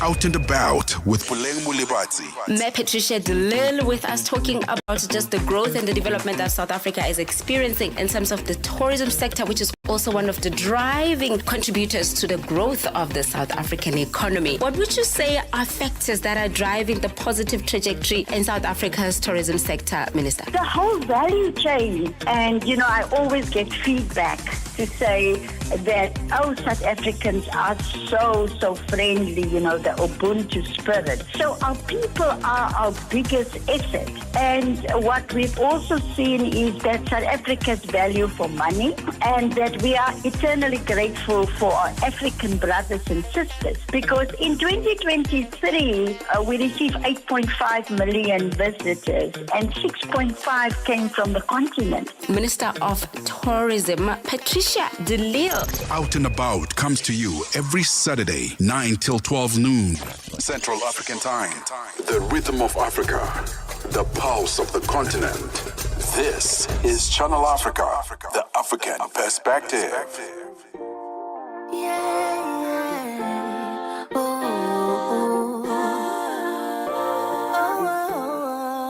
When it's time to focus on you, I will. But right now, I just really need to get on my feet. Cross borders, across time zones, on air, online. This is Channel Africa. Africa has a voice, and that voice is Channel Africa. It keeps you in motion, speaking, singing, questioning, rising. Wake up with Rise and Shine 6 till 9. Peter and Asanda as they bring you breaking news, sharp analysis, and the voices that shape the day. At mid-morning, we get on the move with Palesa and Benjamin, digging into the African lifestyle, people, and the things that make Africa smile. 12 till 1, Africa Update with Lulu Kabu, getting in-depth, powerful stories, and the perspective you won't hear anywhere else. The Upside, 1 till 4, live and real, with Tebogo Lekwaleni and Matseko Musito. Tamengo Bennett talks money, Africa in business, 4 till 5 p.m. 5 till 6, we put on a little bit more color. Vue d'Afrique with Joël Moteba. We go to East and Central Africa and find Darubinia Africa with I Am Shakif. Madapiri gives us some life. Zochitika, 7 till 8 p.m. Maria Mokumalo comes in 8 till 9. We get some Lucifer knowledge. Kalodiscopia, 9 till 10. We take a look in Africa and beyond. Africa World Hour with Sipisa Makwetla. And we close it up with some love. The Hotlines with Shailen Dikumana, 10 till 12 p.m. on Channel Africa. Across borders, across time zones, on air, online. This is Channel Africa. Africa has a voice, and that voice is Channel Africa. It keeps you in motion, speaking, singing, questioning, rising. Wake up with Rise and Shine 6 till 9. Peter and Asanda as they bring you breaking news, sharp analysis, and the voices that shape the day. At mid-morning, we get on the move with Palesa and Benjamin, digging into the African lifestyle, people, and the things that make Africa smile. 12 till 1, Africa Update with Lulu Kabu, getting in-depth, powerful stories, and the perspective you won't hear anywhere else. The Upside, 1 till 4, live and real, with Tebogo Lepoleni and Matseko Musito. Tamengo Bene talks money, Africa in business, 4 till 5 p.m. 5 till 6, we put on a little bit more color. Vue d'Afrique, with Joël Moteba. We go to East and Central Africa and find Darubinia Africa with I Am Shakif. Madapiri gives us some life. Zochitika, 7 till 8 p.m. Maria Mokumalo comes in 8 till 9. We get some Lucifer knowledge. Kalodiscopia, 9 till 10. We take a look in Africa and beyond. Africa World Hour with Sipiso Makwetla. And we close it up with some love. The Hotlines with Shailen Dikumana, 10 till 12 p.m. on Channel Africa. Across borders, across time zones. Vous qualifiez pour travailler en Afrique du Sud. Envoyez-nous votre CV et vos 3 minutes démo en MP3 à @channelafrica.co.za pour avoir une chance de rejoindre la famille Channel Africa. Si vous n'avez pas de réponse après 14 jours, cela signifie que vous n'avez pas été retenu. Channel Africa, la perspective africaine. We are on OpenView's audio bouquet. Channel 628.